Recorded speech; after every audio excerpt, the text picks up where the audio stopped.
Chapter 35:22. What? Madame Ling? You're saying that the person who treated your father's illness is actually a woman? When the old man heard this, he immediately glared at Yu Qingda, fuming with rage. Yu Qingda was stunned for a moment before replying, "That's right. I met Madame Ling on my way back, and we traveled together. She said that she could cure my father's illness and wake him up, so I did as she said and prepared the spiritual herbs." Ridiculous! You actually believed the words of a mere woman? That's ridiculous! He berated, glaring at Yu Qingda with a face full of anger. So you're saying that you think that a woman like her is better than this old man, the medicine saint? A disease that even this old man couldn't cure, but a woman like her can? And you actually believed her? That's ridiculous! Yu Qingda was a little embarrassed.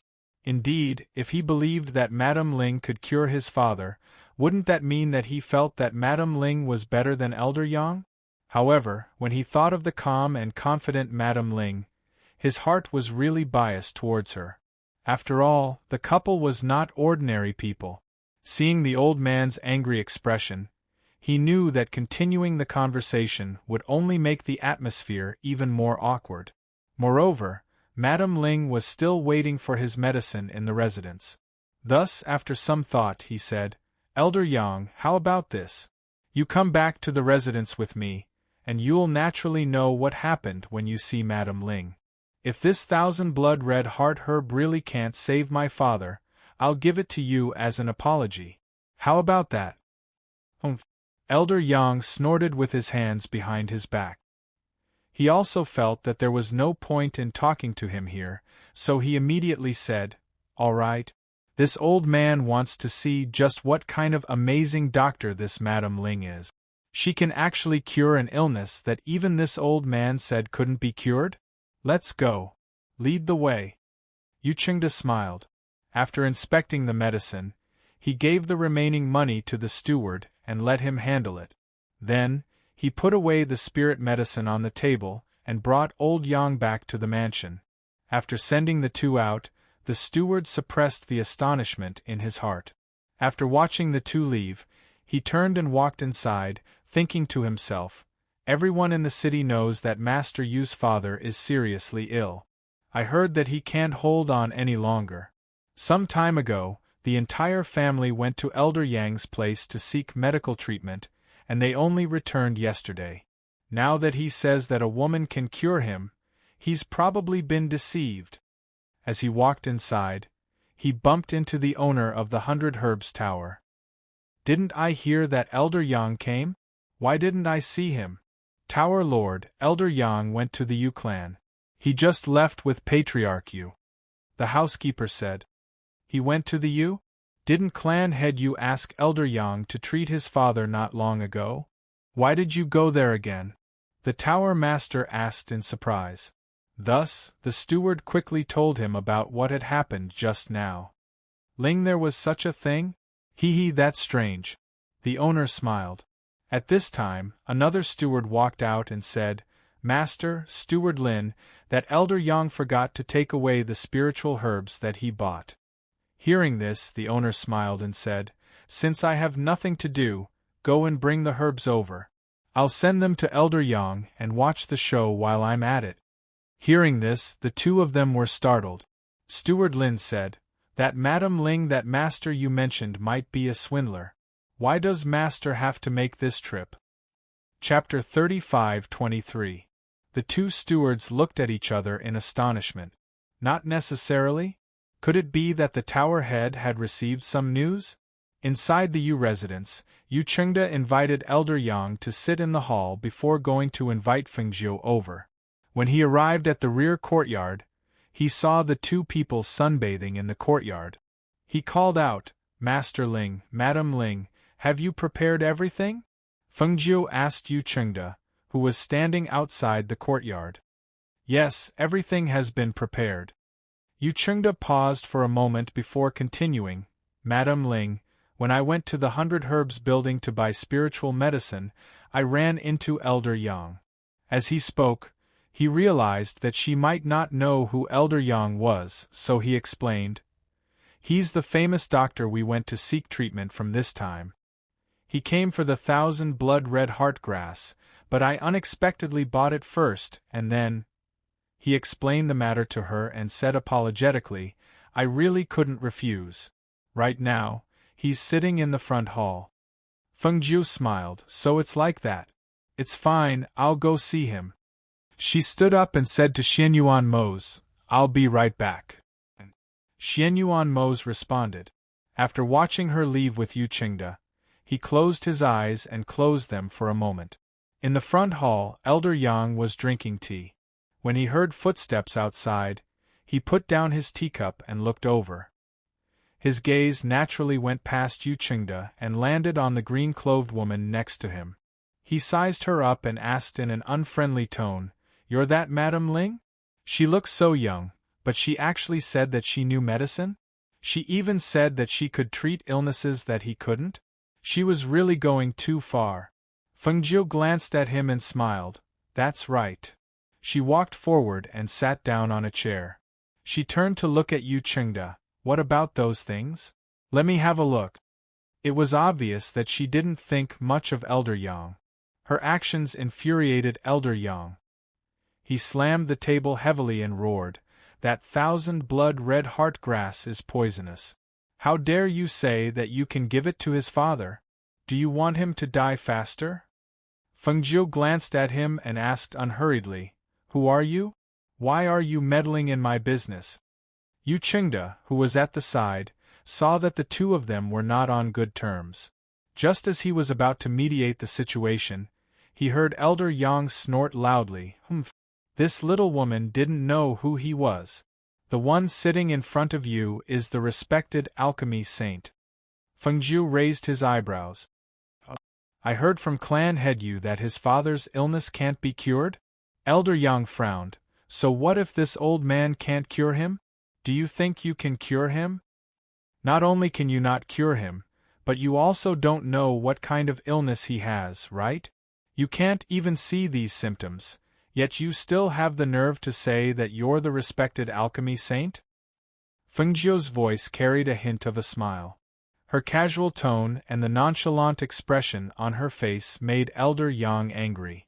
Elder Yang stood up angrily and pointed at Fengjiu, shouting, You're too presumptuous." Clan Headyu quickly stepped forward. Elder Yang, please sit down first. Don't be angry." As he spoke, he took out the things he had prepared and placed them on the tea table. "Madam Ling, do you think these things are all right? Is there anything else missing?" Chapter 35-24. When she walked out, she happened to see the housekeeper leading someone in. She glanced at that person and walked towards the backyard. "Patriarch, you put away the things on the tea table and said to the old man, 'Elder Yang, since it's like this, why don't we go together?' All right, this old man wants to see what kind of ability she has to be so arrogant and rude." Elder Yang flicked his sleeves and walked out. When he saw the person who walked in, he couldn't help but be surprised. "Tower Master Bailey. Why are you here?" "Haha, Elder Yang, the medicinal herbs you bought were left in my building. When I heard the housekeeper's report, I wanted to come and take a look, so I brought the herbs for you," he said with a smile and cupped his hands towards Yu Qingde. "I hope, Patriarch, you won't blame me for coming uninvited." No. Yu Qingde was surprised, but he still said with a smile. After all, it was usually very difficult for him to see the Tower Master of the 100 Herbs building. He didn't expect that he would come today. Was it because of Master Ling and Madame Ling in his residence? It just so happens that we were just about to go see how that woman rescued her father. Since Pavilion Master Bailey has come as well, then why don't we go together? As Elder Yang spoke, he glanced at Yu Qingde and said, "Let's go quickly. This old man doesn't believe that woman can save your father. Your father's life might be hanging by a thread because of her." Seeing this, Yu Qingde could only say, "Please, both of you." Then he led them to the backyard. Fengjiu went to sit in Patriarch Yu's courtyard and waited for Yu Qingde's arrival. He saw that Yu Qingde was here, accompanied by Elder Yang and the person he met earlier. Madam Ling, Yu Chengda went forward and put the things on the table. Madam Ling, you've met Elder Yang. This is the Tower Master of the 100 Herbs building. Fengjiu nodded lightly and looked at them with interest, asking, "What do you want to do?" "See how I will save him. This old man is here to see how you will deceive people, so that you won't harm that old master Yu's life." As Elder Yang spoke, he felt that this woman was an eyesore. Fengjiu propped up his chin with one hand and said lazily, "I still need to concoct medicine. Are you guys here to help? If you don't want to help, then you have to leave." "Help?" Old Yang was stunned for a moment before glaring angrily at Yang Kai. "You want this old master to help you?" Fengjiu curled his lip. "It's your blessing to be able to help me." You. Old Yang was so angry that he was gasping for breath. "This old man, I have never seen a woman as thick-skinned as you. This old man is a dignified alchemy saint. You actually dare to ask me to be your assistant? How preposterous. Patriarch Yu, I don't like people to disturb me when I'm grinding medicine. Please ask those who have no business here to leave." She was already being polite. She even used the word ask instead of chase them away. Seeing this, Patriarch Yu couldn't help but look at Elder Yang and Tower Master Bailey. He said hesitantly, "The two of you look, speaking of which, I haven't concocted medicine for a long time. I'm happy to help this madam," Tower Master Bailey said with a smile. He stepped forward and cupped his hands in greeting. His gaze fell on Fengjiu. Seeing this, Elder Yang took a deep breath and said, "Fine. This old man wants to see what kind of ability you have. If you don't have the ability, don't blame this old man for settling the score later." Chapter 35-25. Pfft, who do you think you are? What do you have that can make this old man shocked and inexplicably shocked? With your deceitful tricks, this old man would be ashamed to tell others about them. Elder Yang sneered disapprovingly. House Master Bailey's eyes flashed as he looked at the green-clothed woman. He smiled and said, "Madam, there is no need to worry. Bailey Bowen doesn't like to gossip, so he won't say much." Hearing this, Fengjiu glanced at him. Seeing his natural and unrestrained manner, she didn't say anything else. She only said, "All right then. I'll do the talking and you guys do the work. First, process the spirit herbs on the table. Grind the leaves into juice for later use." Thus, Yu Chengda, who was standing at the side, saw the two prominent figures actually roll up their sleeves and fight for Madam Ling in the courtyard. He was a little stunned. Elder Yang and Bailey Bowen were grinding the medicine and doing as she requested. They also occasionally looked at her sitting there and mixing something with a few small transparent bottles. As time passed, the two assistants also handed the medicine to her. They watched as she placed everything on the tray, then got up and walked inside. "Bring the things in," Fengjiu said without turning her head. She only told them to follow. When Yu Chengda saw this, he quickly went forward and said with a smile, "Please come in. I'll carry the things." As he spoke, he went forward and took the things on the tray. The room was bright and spacious. On the bed in the inner room, the skinny old man was lying on it weakly. His face was dark and without light. If it wasn't for his slightly rising and falling chest, he would probably be no different from a dead person. "Take off his clothes." Fengjiu went to the basin to wash her hands and had Yu Chengda put the tray on the small table beside her. Yu Chengda went forward and took off his father's clothes. Elder Yang went forward to take a look and shook his head. "It's already like this. It looks like he won't make it through this month." Hearing this, Fengjiu glanced at Elder Yang, who was sighing, and said in an infuriating tone, "That's because he met you. If he met me, he naturally wouldn't die." "You." Elder Yang's face instantly darkened when he heard this, and he felt like his dignity had been challenged. He gazed at the little woman and said, "Let me see how you'll turn the situation around and pull back someone who's already on the verge of death. If I save him, what will you do?" She raised her eyebrows and asked. Forced into a corner, he snorted and said, "If you save him, this old man will kowtow to you 3 times and call you master. Go to the main gate of the U residence and shout loudly 3 times that your skills are not as good as mine. You are convinced." Hearing this, Fengjiu waved his hand. "Don't. You're so old. I'm not interested in taking you as my disciple." As he spoke, he took out the silver needles and came to the bedside. "Don't make a fuss when I'm treating, and don't make any noise. If you disturb me, don't blame me for being impolite." Bailey Bowen listened to the soft voice, and the doubt in his heart grew. Where did this person come from? This light voice carried a faint warning, causing his heart to involuntarily tighten when he heard it, not daring to be impudent. Chapter 35:26. He saw that the tendons and veins in Patriarch Yu's skinny body were slightly protruding, and in one of the veins there were a few bulges, as if there was a small worm wriggling inside. It made his hair stand on end. Not to mention him, even Patriarch Yu and Elder Yang's expressions changed when they saw this. Patriarch Yu was still alright, at least he knew that his father had been poisoned by someone. Elder Yang, on the other hand, only knew what was going on after seeing it. The visual impact caused his expression to change instantly. "It's actually a poison," Elder Yang muttered, his eyes filled with disbelief. He never thought that old man you would be unconscious because of a poison. For a moment, he looked with a complicated gaze at the green-clothed woman who used silver needles to seal old man Yu's veins. He didn't understand how such an inconspicuous woman could tell that he had been poisoned by a poison. He knew medicine, so he naturally knew about poisons, but he couldn't see the poison in old man Yu's veins and couldn't feel his pulse.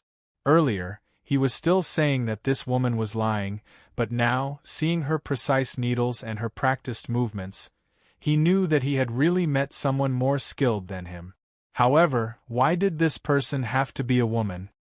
"Pinch his mouth open," Fengjiu said as he picked up the medicine at the side. Patriarch Yu hurriedly went forward and helped to pinch his father's mouth open. He watched as Madame Ling poured the medicine into his father's mouth. Not long after, the worm wriggling in the veins moved even more violently. When Fengjiu saw this, he increased the speed of his needles. At the same time, he instructed, "Make a cut on his middle finger. Edifice Lord Bailey, use the bottle containing the 1,000 blood-red heart herbs juice to catch his blood." Okay. Patriarch Yu hurriedly took out a small knife and cut his father's hand. Just as he was about to use the bottle containing the medicine to catch the blood, he saw Bailey Bowen take the bottle and say, "Let me do it." Fengjiu glanced at Bailey Bowen and instructed, "Tower Lord Bailey, do you see it? Make sure to catch the cup mixed with fresh blood." Bailey Bowen's eyelids twitched when she looked at him. When he heard that she was going to catch the cup bug mixed in the blood, the corners of his mouth twitched involuntarily. He braced himself and said, "Mrs. Ling, don't worry. I will catch it." Elder Yang only stared at Elder Yu's body. He saw that after the woman used the silver needles to seal the blood vessels, the cupworms wriggled along the blood vessels on his arm. Step by step, the cupworms were forced to fly out of the blood vessels with a whoosh. "Catch it!" Elder Yang shouted. He saw that the goo actually wanted to escape. It flew out of the blood vessels at an extremely fast speed. Even he could barely see its speed. Bailey Bowen's brows twitched. The mouth of the bottle that was originally connected to his finger turned in his hand. He took a step back and caught the cupworms that were about to escape. In the next moment, the cupworms mixed in the blood also flew out and fell into the transparent bottle containing the large cupworms one by one. Looking at the mixture of medicine and blood in the transparent bottle and the worms wriggling there, Bailey Bowen felt a wave of disgust. The hair on his body stood on end. Chapter 35:27. Fengjiu fed him a bottle of medicinal liquid after cleaning up the cupworm in Old Master Yu's body. She then said, "Bandage the wound on your finger." I'll write a prescription when we get back and have someone brew it for him to take a bath. As she spoke, she put away the things and washed her hands. She then said to Patriarch Yu, "The cup bug in the bottle won't be able to survive. You can deal with it later." "Okay." Master Yu hurriedly replied. He then asked, "Madam Ling, when will my father wake up? Is his body fine?" "He's fine now. He just needs to recuperate. He'll wake up after bathing," Fengjiu said as she walked out. "Wait." Master Yang chased after her. "What?" Fengjiu stopped and looked at him with interest. "I apologize for doubting you and not trusting you," Master Yang said. He gritted his teeth and was about to kneel down and kowtow to her. Fengjiu raised her eyebrows. Seeing that he was about to kneel, she waved her sleeve and said slowly, "There's no need to kneel. I don't want to take you in as a disciple." Master Yang knelt down on both knees, but no matter how hard he tried, he couldn't kneel down. It was as if there was a pair of hands holding him up. He couldn't kneel down, and his legs gradually straightened. He was shocked. He looked at the woman in green who turned and walked out. He stood there in a daze. Bailey Bowen's eyes flashed when he saw the scene that had just taken place. She was indeed not simple. "Master Yang, I told you. Master Ling and Madam Ling aren't liars. They even saved me on the way here. We met by chance. They really aren't scheming people." Master Yu walked out and said to Master Yang, who was still standing there in a daze. Master Yang recovered and looked at him. He asked, "Master Ling and Madam Ling? What's their full name? It's impossible for such a person to be a nobody. I don't know where they came from. I only know that they aren't ordinary people." Patriarch Yu said, "You two, please help yourselves. I'll instruct the servants to brew the medicine." After saying that, he left first. Bailey Bowen looked at the sky and smiled. "It's getting late. I think I should go back. Elder Yang, goodbye." He cupped his hands and walked out. Elder Yang glanced at him, then looked at the sky. He pursed his lips and strode out with his hands behind his back. Just as Bailey Bowen stepped out of the house, Master Yang followed him out. Bailey Bowen, who was going to leave in the future, stopped and was about to call him out. Unexpectedly, Master Yang looked at the people on the street and suddenly took a deep breath. Seeing him like this, his eyelids twitched and he couldn't help but take a few steps back to put some distance between them. In the next moment, Elder Yang's voice rang out in front of the Yu family's house. "I, Yang, am not as skilled as others. I'm sincerely convinced by Madam Ling. I'm not worthy of being called the medicine saint. I, Yang, am sincerely convinced by Madam Ling. I'm not worthy of being called the medicine saint.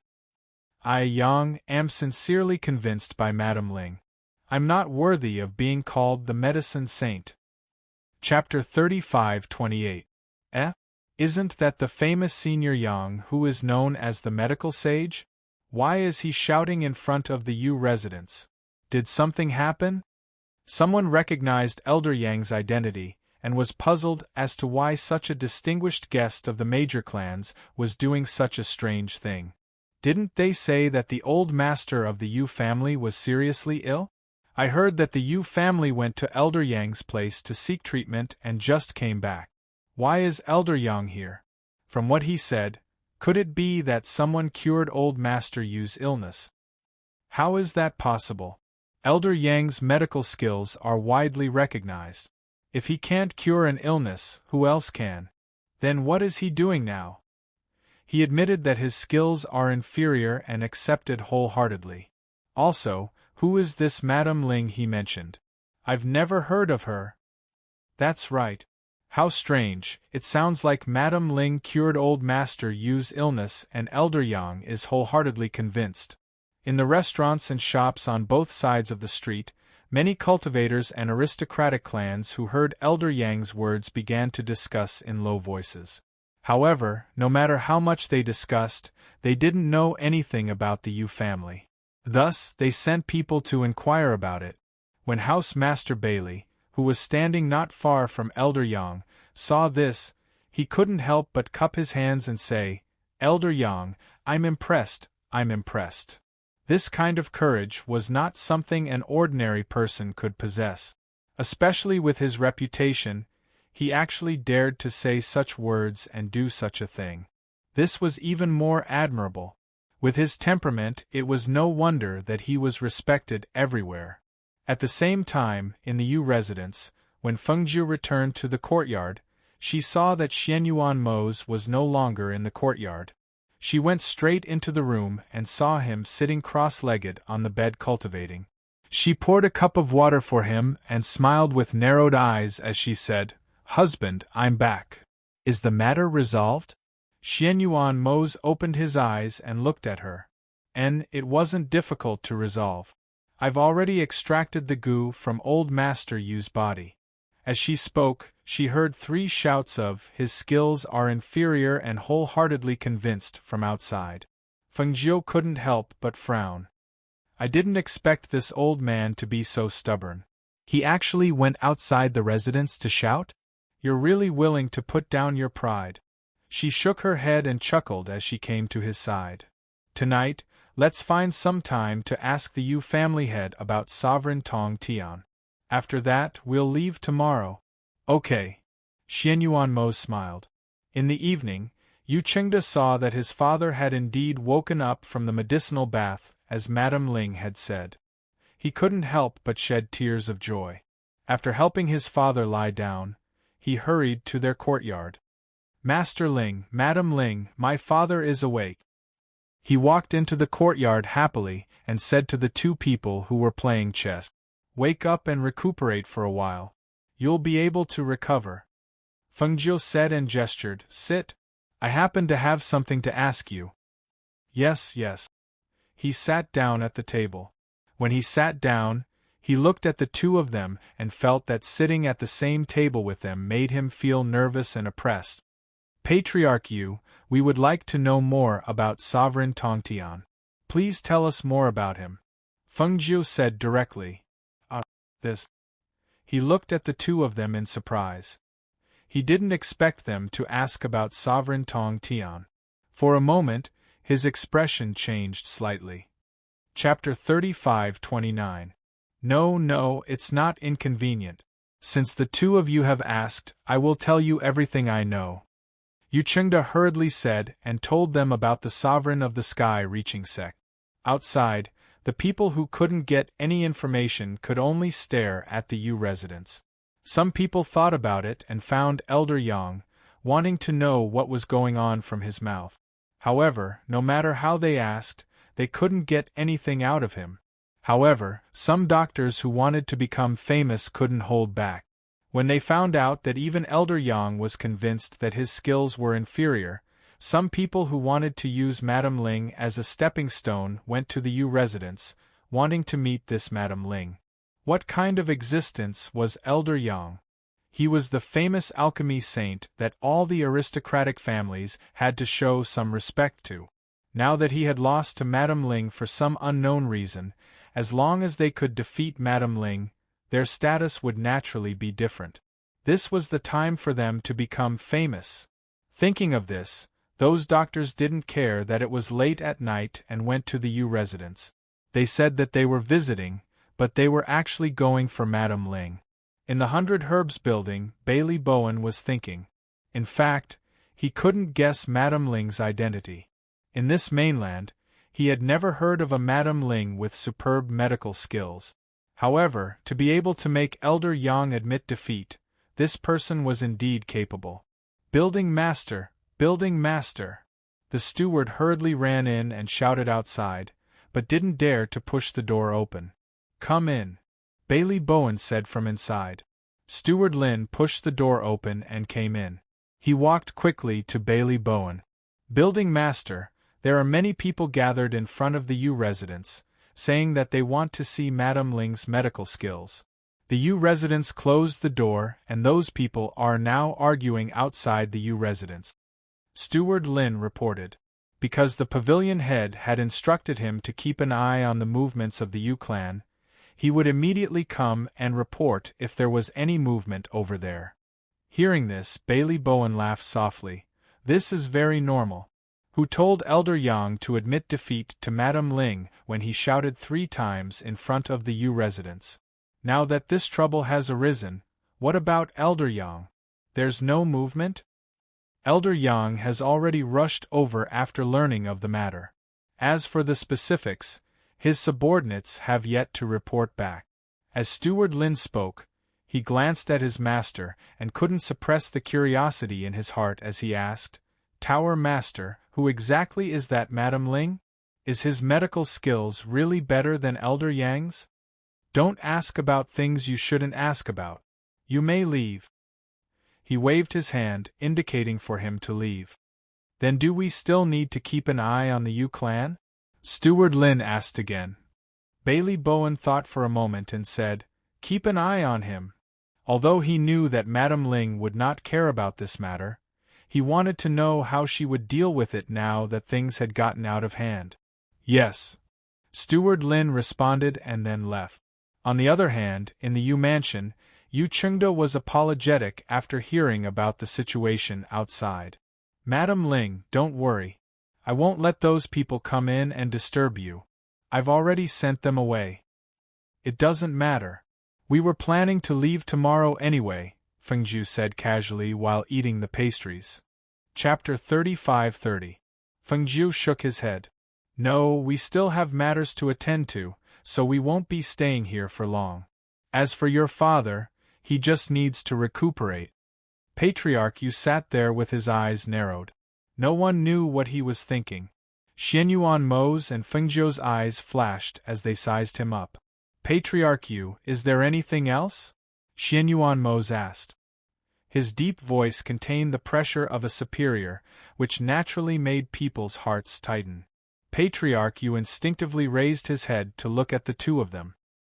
He hesitated for a moment, then said, "Master Ling, Madame Ling, you haven't known me for long, but I've already told you about the situation in my family. Ever since my father was poisoned, there have been constant assassinations. Actually, this is not without reason." Hearing this, Xianyuan Mo's picked up his teacup and took a sip. He didn't say anything. Fengjiu propped his chin with one hand and asked, "And then?" Patriarch Yu stood up and said, "Please wait for a moment." Then, he turned and walked out. In the courtyard, the two of them looked at each other. Xianyuan Mo said, "It's probably something tricky." Fengjiu smiled. "That depends on whose hands it is." They could guess that the Yu family had some treasure that had been targeted. Now, Yu Chengda probably wanted to hand it over to them. Otherwise, why would he mention this to them? Not long after, Yu Chengda returned. He took out a box from his space and opened it. He took out a bronze mirror that was shaped like the 8 trigrams. The bronze mirror was engraved with complicated ancient characters, and there was a picture of the sun and moon on the side. "This is it. I don't know who those people are, but I do know that they are here for the Sun-Moon Bagua mirror, which has been passed down in my family for generations." He handed the item to Xianyuan Mo's and said, "I have studied this item for a long time, but I could not find any use for it. Because of my family's ancestral teachings, the people of the Yu family are not allowed to use blood to bind this item, so it has always been left like this. Until a few months ago, on the 15th night of the lunar month, the moonlight from the starry sky shone into my home and resonated with this mirror. From then on, something happened to the people in my residence. Master Ling, Madame Ling, I know it's a little immoral to give this troublesome thing to you, but our Yu family really can't keep this thing, and because we don't know what it can be used for, we don't dare to let it fall into the wrong hands." So, Xianyuan Mo studied the Sun-Moon Bagua mirror for a while before handing it to Fengjiu. "Take a look." Fengjiu took it and looked at it. Other than the complicated ancient characters engraved on it, there was only the picture of the sun and moon. It looked inconspicuous, and he really didn't know what it could be used for. "This is an item passed down in your family, but you don't know what it can be used for?" Fengjiu raised his eyebrows and looked at him, feeling that it was a little strange. "It is indeed good. Not only do I not know, but even my father doesn't know, because this is something my grandfather left behind. No one knows where it came from, but it has always been hung in the residence as a mirror to ward off evil spirits. Yu Chengde said. Hearing this, Feng Jiu was slightly surprised. He took the item and looked at it, saying, "Are you sure you want to give this to us? This is an item passed down in your family." Chapter 35-31. Feng Jiu glanced at the 8 trigrams mirror in her hand. Her eyes flickered. She felt her palm heating up as she held the 8 trigrams mirror in her hand. She said, "All right, I'll keep this. You just need to spread the news and let those people know that this mirror is in my hands." Yu Chengde stood up and cupped his hands at them. "Thank you, Master Ling, Madam Ling." He thought that with their strength, they shouldn't be afraid of those people. "Then I'll go back first. You two should rest early." He turned around and left as he spoke. After he left, Feng Jiu held the Sun-Moon 8 trigrams mirror and said to Xianyuan Mose, "This mirror is a little strange. My palm feels a little hot when I hold it." Xianyuan Mose said, "Then try dripping your blood on it to make it recognize you as its master. See if it's a magic tool." "Okay." She nodded and squeezed out a drop of blood from her fingertip. However, when she saw that the drop of blood didn't seep into the 8 trigrams mirror, she couldn't help but be slightly surprised. "This thing shouldn't be a magic tool, right? Why can't I drip my blood on it and make it recognize me as its master?" Xianyuan Mose took it and looked at it. Indeed, the blood did not seep into it. He studied it for a while and did not find anything special about the 8 trigrams mirror.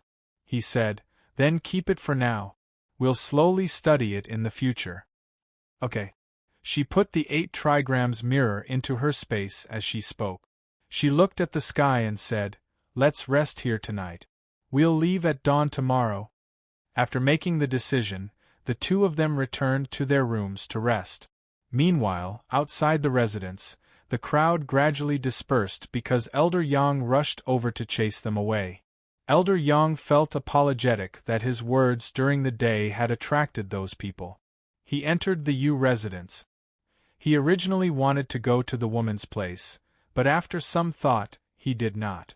He went to the main hall and saw Patriarch Yu. "Does Madam Ling know about the commotion outside?" Elder Yang asked with an uneasy expression. "She knows." Patriarch Yu replied with a smile. Then, Elder Yang wanted to say something, but he did not know what to say. Seeing this, Patriarch Yu smiled and said, "Elder Yang, there's no need to worry. The people outside didn't cause any trouble for Madam Ling. She didn't pay attention to them and went to bed early." Hearing this, Elder Yang let out a sigh of relief. "That's good." He stood up and said, "If that's the case, then I'll take my leave. I'll come back tomorrow morning to look for Madam Ling." Then, without waiting for Patriarch Yu to say anything, he turned around and walked out. Yu Jiazhong opened his mouth, but in the end, he didn't say anything.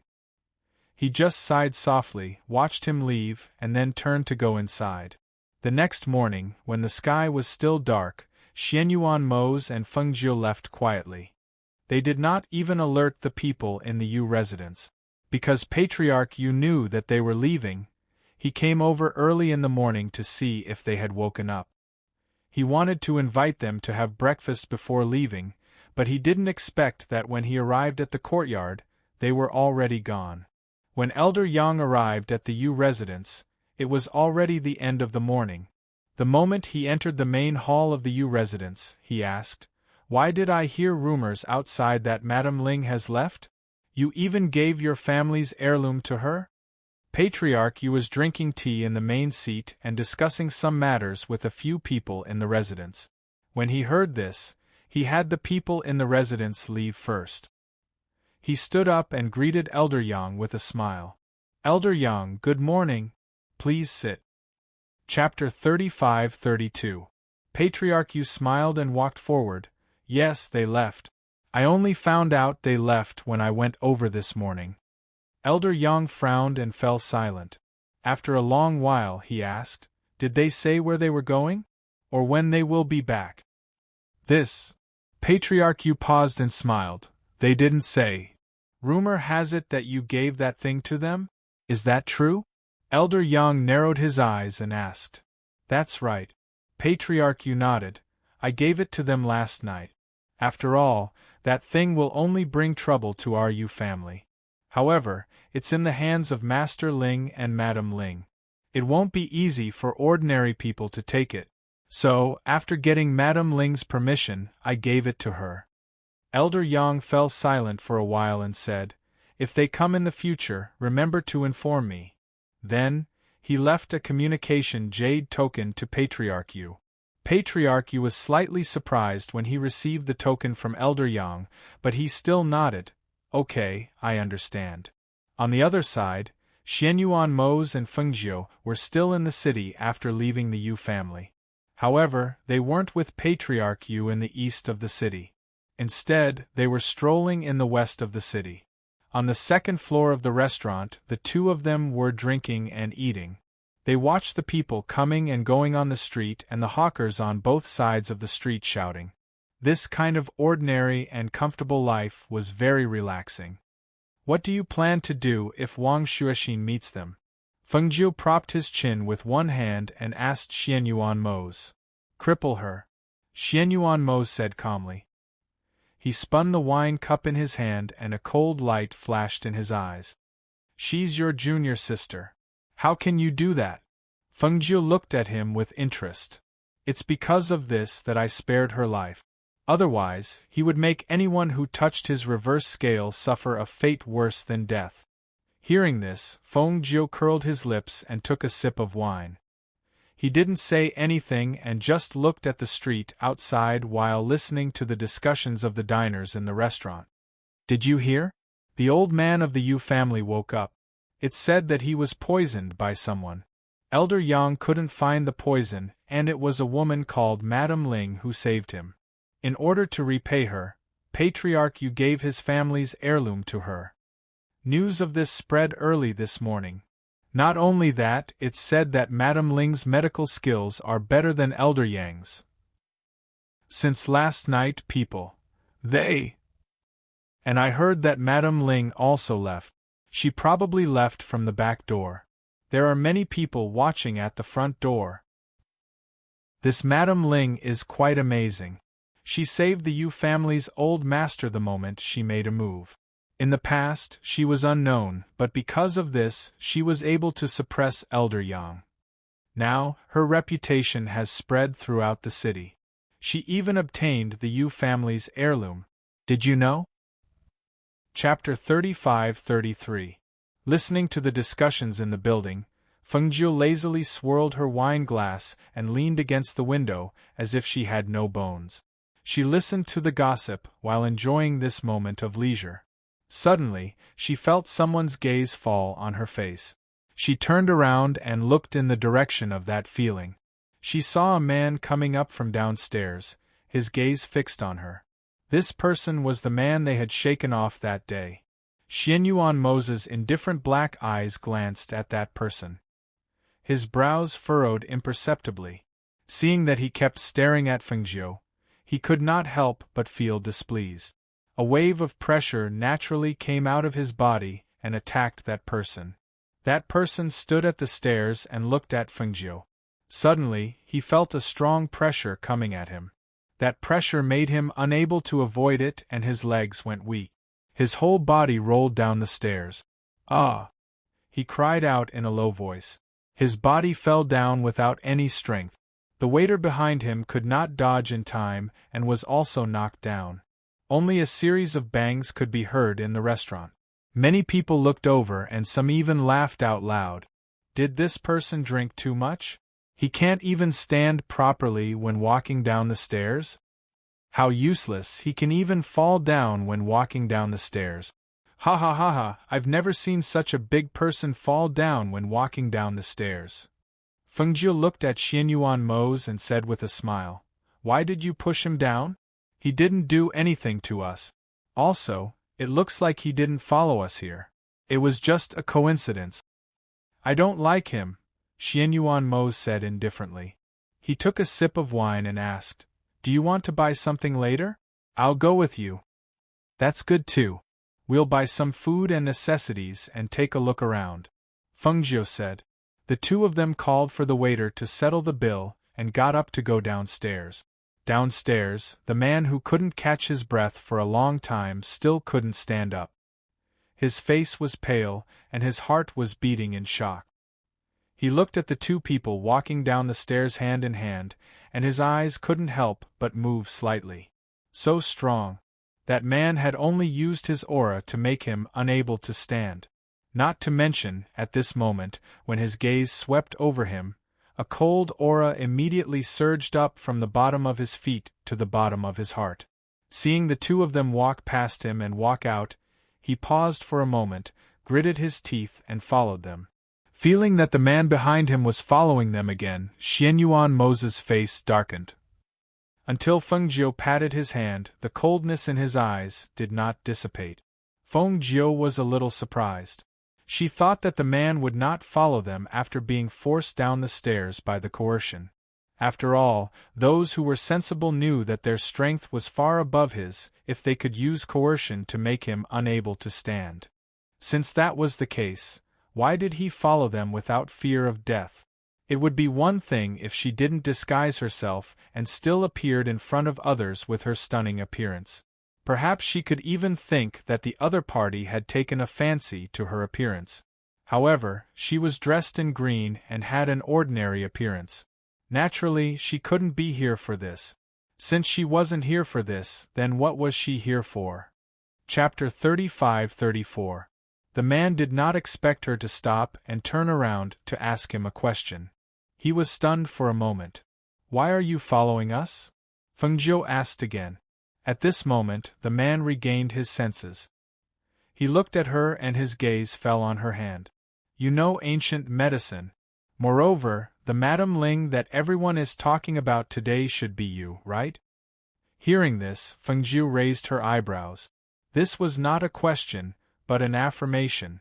"But ancient medicine?" She looked at the man and asked, and then, "I want to ask you to help save someone." The man said this and hurriedly added, "I will pay the reward." "Not interested." Feng Jiu smiled. She held Xianyuan Mo's hand and walked forward. It was true that she knew medicine, but she had always saved people based on her mood. She would not save anyone she met. Moreover, she did not even know who the person in front of her was. Why should she help him save someone? The two of them walked forward. The person behind them paused for a moment and followed. However, he did not get too close. After all, the bearded man's aura was very intimidating. However, as he followed behind, he saw that the bearded man, who did not speak much, looked at the woman in green. His gaze was gentle and affectionate. As the two of them walked, because the street was very crowded, he used his body to protect the woman from being bumped into. The woman wanted to eat snacks from the street stalls, so he squeezed forward to buy for her. The woman bought all the things she bought, and he helped to put them all into the space. He followed along and saw the man's considerate actions. He could not help but feel strange and confused. That man was obviously a very powerful person. How could a person like him do such a thing for a woman? In the evening, when the sky was dark, Xianyuan Mo's Feng Jiu returned to the inn to rest. The man also followed her into the inn. In the middle of the night, there was a sudden rumbling sound that shocked almost everyone in the city. Many people put on their clothes and went out to check. What happened? Where did the sound come from? Did something explode? Or did the mountain collapse? Why was the sound so loud? Something happened at the Yu family. The Yu family is on fire. They are surrounded by hundreds of people in black.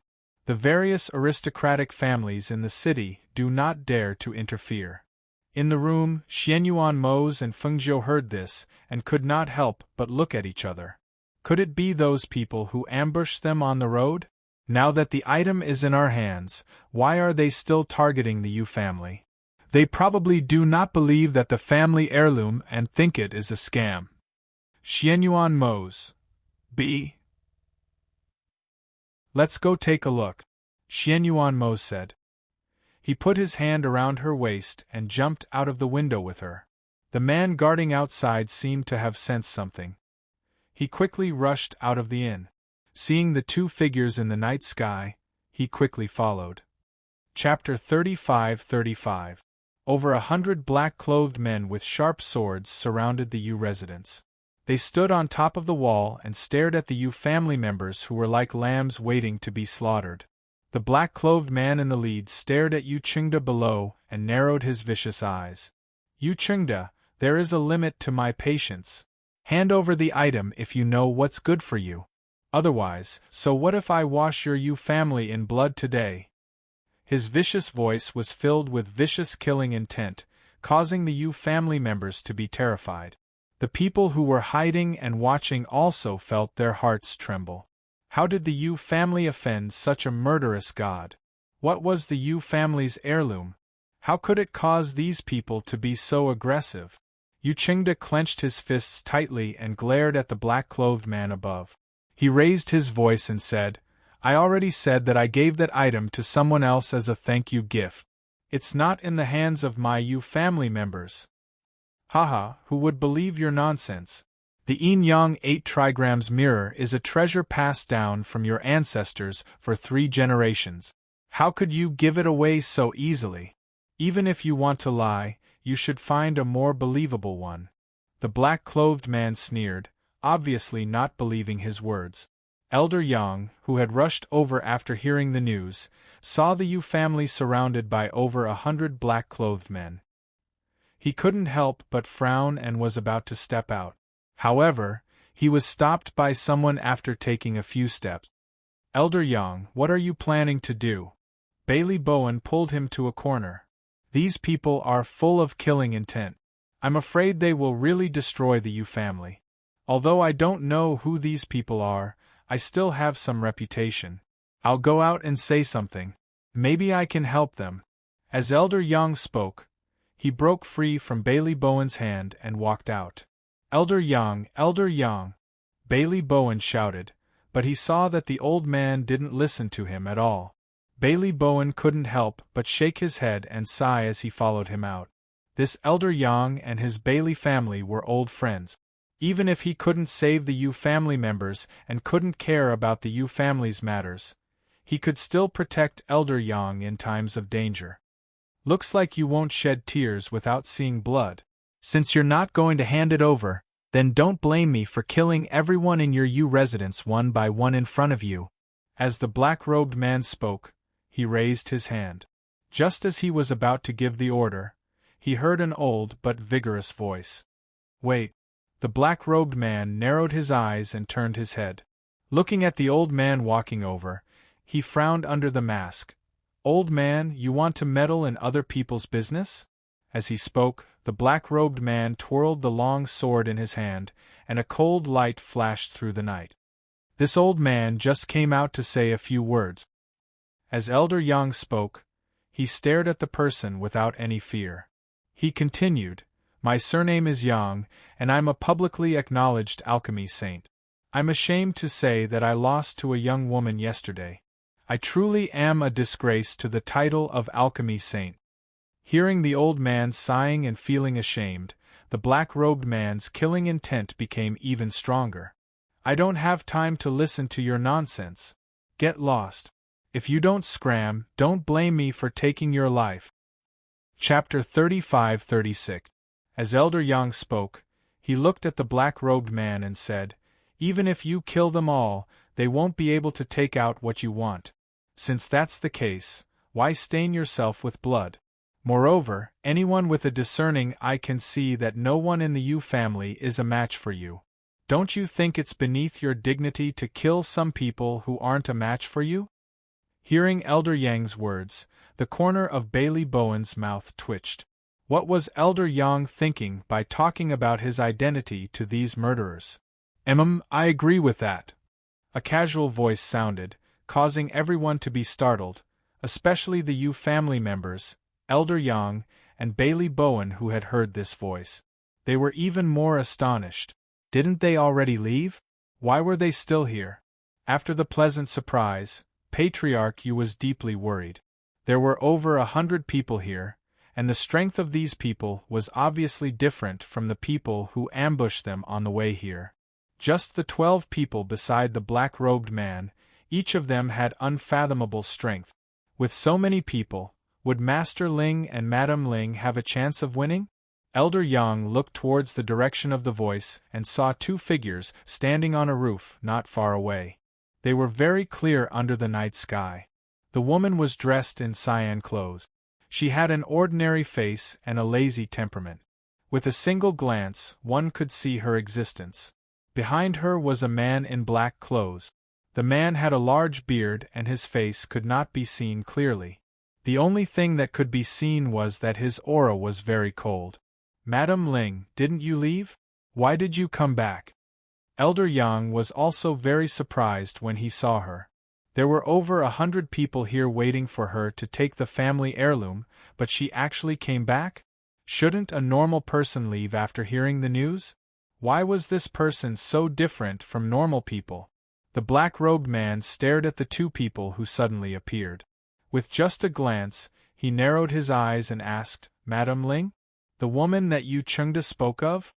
Feng Jiu didn't even look at the black-robed man. He just smiled at Elder Yang and said, "We were originally strolling around the western part of the city and planned to leave tomorrow. I didn't expect that someone would come to the Yu family to ask for the treasure that is already in my hand." As she spoke, she flipped her palm, and an 8 trigrams mirror appeared in her hand. She tossed it into the air, and the 8 trigrams mirror returned to her hand. "Are you looking for this thing?" At this moment, the Yu clan's patriarch's breath was stuck in his throat. Was Madame Ling tired of living? He actually took out the mirror and played with it in front of them. He was simply courting death. The black-robed man stared at the 8 trigrams mirror in her hand. The sun, moon, and the shape of the 8 trigrams mirror were very clear in the night. With just a glance, he knew that it was the 8 trigrams mirror he was looking for. He glanced at Yu Chengda and snorted coldly. "I didn't expect that you would be willing to give such a treasure to a woman of unknown origin." As he spoke, he waved his hand, and the black-robed men surrounding the Yu clan instantly changed directions. With a flash, they had already surrounded the 2 people standing on the roof not far away. Chapter 35-37. "You're talking about those fleas that popped out a while ago?" Feng Jiu looked at the 8 trigrams mirror. He really didn't know what this thing was for. Fleas? Not only did the black-robed man emit killing intent, but the hundreds of black-robed men also clenched their swords tightly. Their eyes were filled with bloodthirsty killing intent and cold anger as they stared at the green-robed woman. She actually dared to call them fleas? She really didn't know the meaning of death. Sword chi shot out from the blades of their swords. The crowd below couldn't help but suck in a breath of cold air as they observed a moment of silence for the 2. Of all the people she could have provoked? Why did she have to provoke these fiends? This time, even if she didn't die, she would lose a layer of skin. Looking at the incoming sword chi, Feng Jiu smiled and said to Xianyuan Mo's husband, "Since we're leaving tomorrow, why don't we do something big tonight?" Do something big? When everyone heard this, they couldn't help but feel speechless. Especially Elder Yang and House Master Bailey, the corners of their mouths twitched. Those who didn't know would think that the 2 of them came from a bandit's nest. Xianyuan Mo's looked at her dotingly and replied, "Okay." As soon as his voice fell, his figure had already swept out. With a turn of his body, a powerful aura swept out, and those black-clothed men who were holding swords and wanted to kill people fell down one by one before they could even draw their swords. The thick smell of blood permeated the air. In the darkness of the night, those black-clothed men fell down without any strength to fight back. The powerful pressure and the overwhelming killing intent made the hearts of the surrounding people tremble violently. House Master Bailey was shocked. Almost instinctively, he pulled Elder Yang and quickly retreated 100 meters away. The killing intent and aura emitted from the bearded man was too terrifying. He almost couldn't breathe at that moment. Moreover, this was under the circumstance that the aura and killing intent weren't directed at him. He really didn't dare to imagine what kind of death aura it would be if the aura and killing intent were directed at him. When he thought of this, he felt his hair stand on end.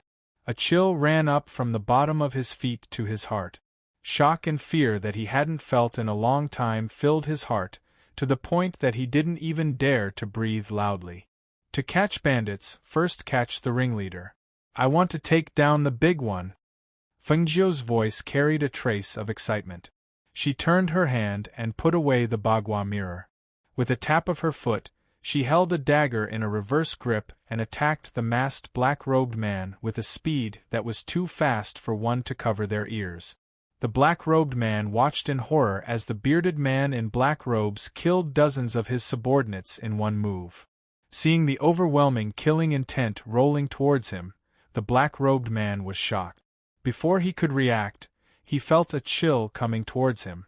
Instinctively, he quickly dodged, but unexpectedly, his shoulder was still ruthlessly slashed by a knife. Swish! Hiss!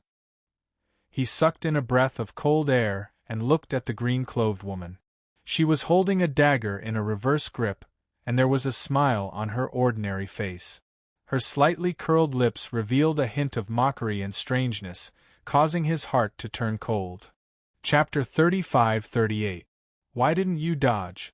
Aren't you quite good at shouting? Fengjiu toyed with the dagger in his hand. He looked at the deep wound on the man's shoulder and curled his lips into a smile.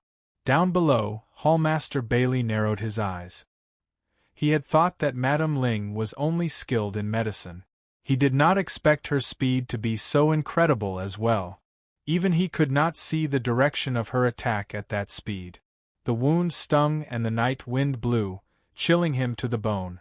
The black-robed man stared at the green-robed woman in front of him and asked in a gloomy voice, "Who are you people? Since when was there such a strong cultivator in this place?" He didn't even know how strong this person was. "What does it matter who I am? The thing you want is in my hands, isn't it? Didn't you say that you wanted to kill me? I'm waiting for you to try and see if you have the ability to hurt me." As Fengjiu spoke, his figure moved and the green-robed figure swept out again. The sharp dagger slashed through the night sky and flashed with a cold light. Ah! Another blood-curdling scream was heard. This scream caused the hearts of the black-robed men who were still alive in Xianyuan Mose's hands to tremble. They looked in the direction of the sound and felt a chill on their necks. In the next moment, their eyes widened and they fell to the ground.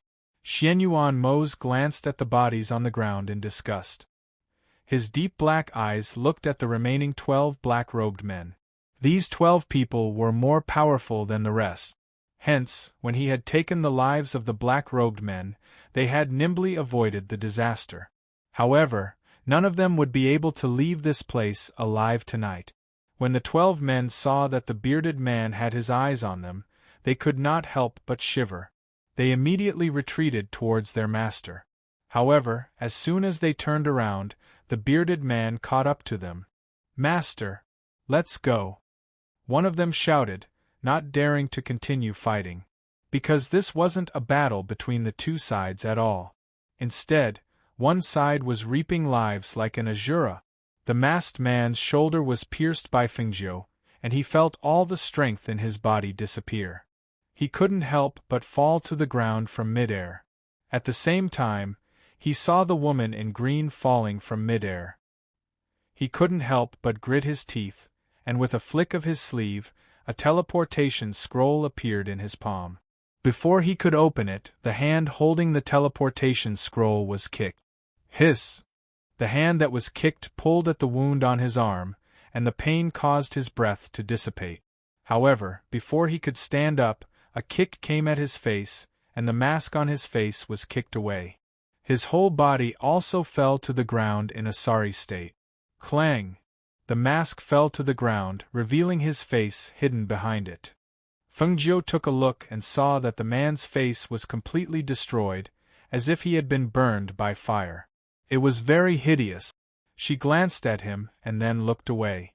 Her eyes met his. "Speak. What's the secret behind this 8 trigrams mirror?" With a flick of her hand, the 8 trigrams mirror appeared in her hand again. Chapter 35-39. Fengjiu looked at him quietly, a faint light flashing across her cold eyes. Her languid voice rang out unhurriedly, "You're not going to speak? That's fine, I have many ways to make you speak. It just depends on whether you can take it or not." With that, she slashed the blade in her hand, and another bloody wound appeared on his body. She looked at him and said, "You can think about it slowly, but don't think about escaping. Once you've fallen into my hands, you won't be able to escape." Another gust of wind flashed past, and this time, the tendons in his left leg were severed. The black-robed man gritted his teeth and groaned. He clenched his fists tightly, and a pair of bloodthirsty and ruthless eyes stared at Fengjiu like a wolf. Fengjiu curled her lips, raised the dagger in her hand, and slashed again. She said slowly, "I believe that a person like you will not commit suicide. Since you can't escape, if you want to die more comfortably, you can only obediently tell me what I want to know." 100 meters away, Elder Yang and House Master Bailey watched as she slashed the man's body again and again without batting an eyelid. They could not help but feel a chill in their hearts. Although they knew that the man was also an evil person whose hands were stained with blood, seeing a woman like this really made them shiver. On the other side, after Xianyuan Mose had dealt with the 12 people, he looked at the scattered corpses and said to Yu Chengde, "Get someone to collect the things on the ground."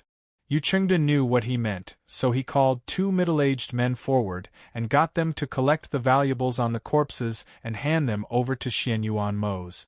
Under his gaze, no one dared to covet those things. After all, this Master Ling was too powerful, and they respected him from the bottom of their hearts. Naturally, they did not dare to have any thoughts about him. Xianyuan Mose swept his eyes over the corpses with his hands behind his back. For someone of his strength, these people were like ants in front of him. He could kill them with a light touch, and it would not take much effort to kill them. "Master Ling, this was found on the bodies of the black-robed men. Please take a look." Yu Chengde took the item and walked forward, handing it to him with both hands. Xianyuan Mose glanced at it, then took the interspatial ring. He scanned the inside of the interspatial ring with his divine sense, then stored the ring in his interspatial ring. At the same time, he instructed Chengde, "Take care of the corpse on the ground." "Yes, yes," Yu Chengde replied, and hurriedly asked the people in the residence to clean up. He walked over to Feng Jiu and saw that the person on the ground was already on the verge of death. Xianyuan Mose walked over to Feng Jiu's side, raised his hand, and formed a soundproof barrier. "Almost," Xianyuan Mose said. "Yes, I think it's about time." Feng Jiu nodded. She stepped forward and stepped on the man. The man on the ground opened his mouth and screamed. At the same time, she flicked a pill into his throat. "This is the loot." Xianyuan Mose handed the space ring to her. Feng Jiu smiled and kept it, saying, "Later, we'll find someone to pawn it." "Pawn all of these things?" "Okay." The two of them talked for a while, then Feng Jiu looked at the man on the ground and asked softly, "What's the use of the 8 trigrams mirror? What are you going to do with it?" Chapter 35-40. Seeing this, Feng Jiu was a little surprised. This person's willpower was quite strong.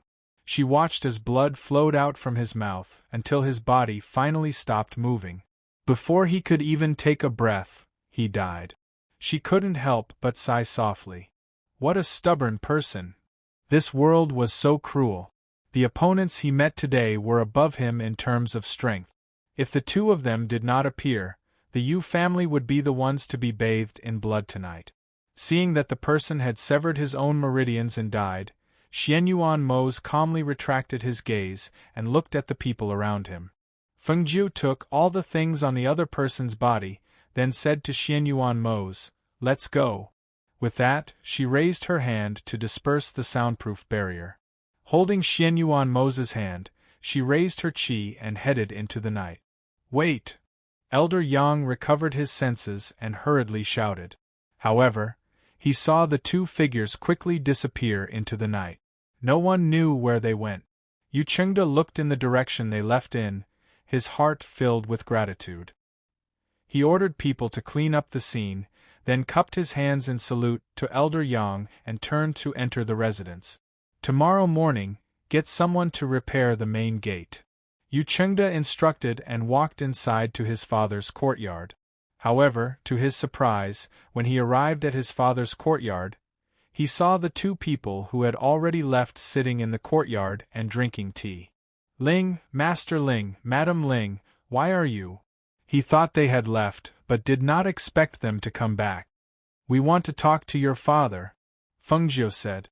At first, they thought it was something like a Dharma artifact.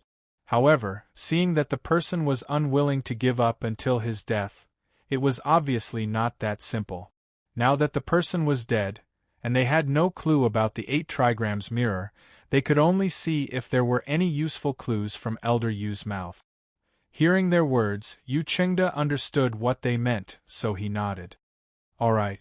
However, although my father is awake, his body has been weak for a long time. After waking up, he has been sleeping most of the time. Why don't the two of you rest here tonight and ask my father tomorrow morning? Otherwise, I'm worried that his body won't be able to take it. After all, what happened tonight? Seeing this, Xianyuan Mo said, Tomorrow then. However, the reason we came back here after leaving is because we don't want to be disturbed. Yes, I know. I'll pass it on, he said hurriedly. Thus, the two of them stayed here for another night, while the members of the Yu clan were busy. After all, the incident tonight had destroyed half of the Yu clan's main gate, so it was impossible for the people in the residence to rest. And at the back door of the Yu clan, there was a figure standing guard. When the Yu clan's guards discovered this, they reported it to the Yu clan head. The Yu clan head didn't have time to rest and went to the back door to take a look. Who are you? What are you doing here? Yu Chengde looked at the man and asked. I'm waiting for Madam Ling and the others, the man said. Hearing this, Yu Chengde was slightly startled and sized him up. They've already left. Why are you still guarding here? I saw them go in, the man said. Hearing this, Yu Chengde smiled and didn't say anything else. He just turned around and walked inside. Seeing this, the man hesitated, then said, Yu clan head, please wait. Chapter 35-41. I wanted to ask for medical treatment, but Madam Ling refused to do it. So I want to ask, how did your father get Madam Ling to agree to save his life? He had also mentioned a reward, but obviously, they didn't value it. Hearing this, Yu Good was startled and said, I don't know either. But Madam Ling is a sentimental person. If you want to seek medical treatment, why don't you appeal to her emotions? According to his observation and the way she looked at people, Madam Ling was a sentimental person. Otherwise, she would not have rushed back after knowing that the Yu family was in trouble. The Yu family was fortunate to have met people like this couple. Otherwise, this would have been a disaster that would have wiped out the entire family. After this incident, they could be considered to have overcome a great calamity. In the future, even if there were people coming for the 8 trigrams mirror, they would not come for the Yu family. Appeal to her emotions? The man stood there in a daze, as if he was thinking about something. Yu Chengde glanced at him and said, But if you want to seek medical treatment, why don't you ask Elder Yang?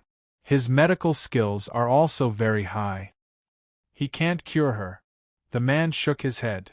Who did you seek medical treatment for? Yu Chengde asked again. The man paused for a moment before saying, My fiancée. Her hair is white before she is old.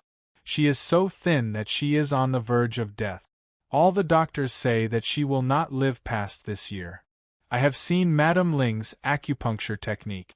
It is an ancient medical technique. Perhaps only she can save my fiancée. As Yu Chengde listened, he walked inside. He did not want to meddle in other people's business, but when he saw the man's expression when talking about his fiancée, he could not help but sigh and walk to another courtyard. Outside the courtyard, he saw that the lights in the room were still on. He walked in and called out, Madam Ling, are you still awake? Feng Jiu and Xianyuan Mo's were talking in the room. When they heard the sound outside, Feng Jiu got up and walked outside. He opened the door and looked at Yu Chengde, asking, "What's the matter?" "Madam Ling, there's a man guarding the back door. He said that he followed you here. He said that he's here to seek medical treatment for his fiancée. He said that his fiancée's hair is white and she won't live past this year. He wants to ask for your help." Hearing this, Fengjiu leaned against the door and chuckled. "Patriarch Yu is so kind."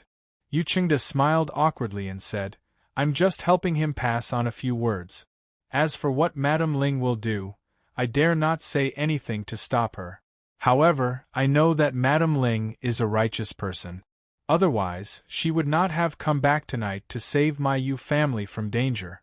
Madam Ling and Master Ling's great kindness, my Yu family will never dare to forget." "All right." Fengjiu waved his hand and said, "Go and call that person in." Hearing this, Yu Chengde smiled and said, "Yes." Then he turned and walked out. Yu Chengde personally went outside and gave him a few more reminders before leading the astonished man to the backyard. Xian Yuan Mose came to Fengjiu's side and asked, "Are you planning to treat her?" "Let's see. I'm more curious as to why this person would seek medical treatment for his fiancée." She smiled and held his hand, saying, "Go and sleep first. You don't have to wait for me."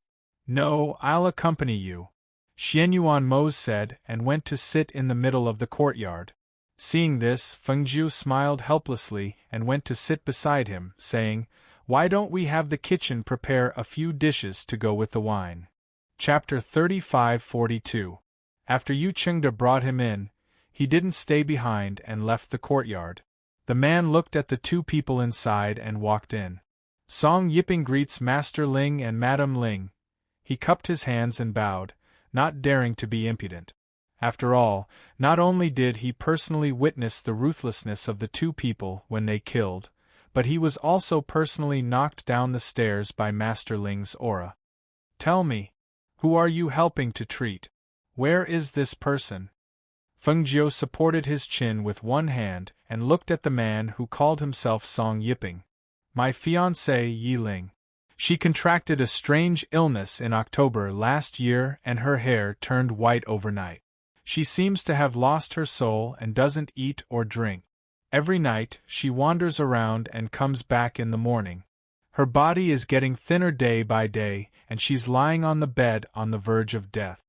As he spoke, he knelt down in front of the two of them. "I know that the medical skills of the ancient doctors are superb. Madam Ling, please help me. Even if you want my life, I won't frown." As he spoke, a servant girl brought in wine and dishes and placed them on the table. Xian Yuan Mose poured the wine and drank it. He picked up a mouthful of food and didn't pay much attention to Song Yiping's words. He left everything to Fengjiu to handle. Whether she saved her or not, he would support her. Hearing his words, Fengjiu's hand that was supporting his chin moved slightly. His clear eyes flashed as he asked, "Where is she?" "The Yi family is a hidden family, so Yi Ling is currently in the Yi family's Qian Ling Mountain." As he spoke, he anxiously added, "I have a transportation array connected to the Yi family. As long as Madam Ling agrees, it won't take half an incense's time even if we use the transportation array from here." "Tomorrow. I'll go with you tomorrow." Fengjiu glanced at him. "After I take a look, if I can treat her, the remuneration won't be cheap. As long as you can save her, Madam Ling can ask for anything." Hearing this, Fengjiu chuckled. "You're really willing? Didn't you say that her hair has turned white? Why, you don't mind? Ah Ling and I grew up together. Looks aren't something I'm interested in," Song Yiping said. "I didn't expect you to be such a sentimental person. Alright, get up. See you tomorrow at the back of the mountain." As Fengjiu spoke, he waved his hand, indicating for him to leave. "Yes, thank you, Master Ling, Madam Ling." He stood up, cupped his fists and thanked them. Only then did he leave excitedly. The night was dark and the two of them were not sleepy. They sat in the courtyard and chatted as they ate and drank. When they felt a little sleepy, they went back to their rooms to take a nap. The two of them slept until around 7 in the morning before getting up. After washing up, they went to Old Man Yu's courtyard. Patriarch Yu was already waiting there. Master Ling, Madam Ling, you're here. My father has woken up and wants to see you, Yu Qingda said with a smile as he stepped forward. The two nodded and entered the room with Yu Qingda. The old man sitting on the bed squinted his eyes. When he heard the sound of them entering, he opened his eyes and looked at them. Father, this is Master Ling and Madam Ling. They saved your life and our Yu family's lives, Yu Qingda said from the side. Chapter 35-43. Old Master Yu, you don't have to do this. Fengju raised his hand and said, We came today to ask about the origin and use of the 8 trigrams mirror. How much do you know? Hearing this, Old Master Yu said, Actually, I know very little about this 8 trigrams mirror. When my father gave it to me, he only told me to keep it well and that the Yu family disciples are not allowed to drip blood on it to claim ownership. But I've tried. This 8 trigrams mirror can't claim ownership without dripping blood on it, Fengju said. It can't claim ownership without dripping blood on it? Old Master Yu was startled. That's impossible. That's what my father told me.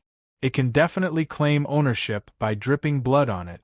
But I really don't know what's going on.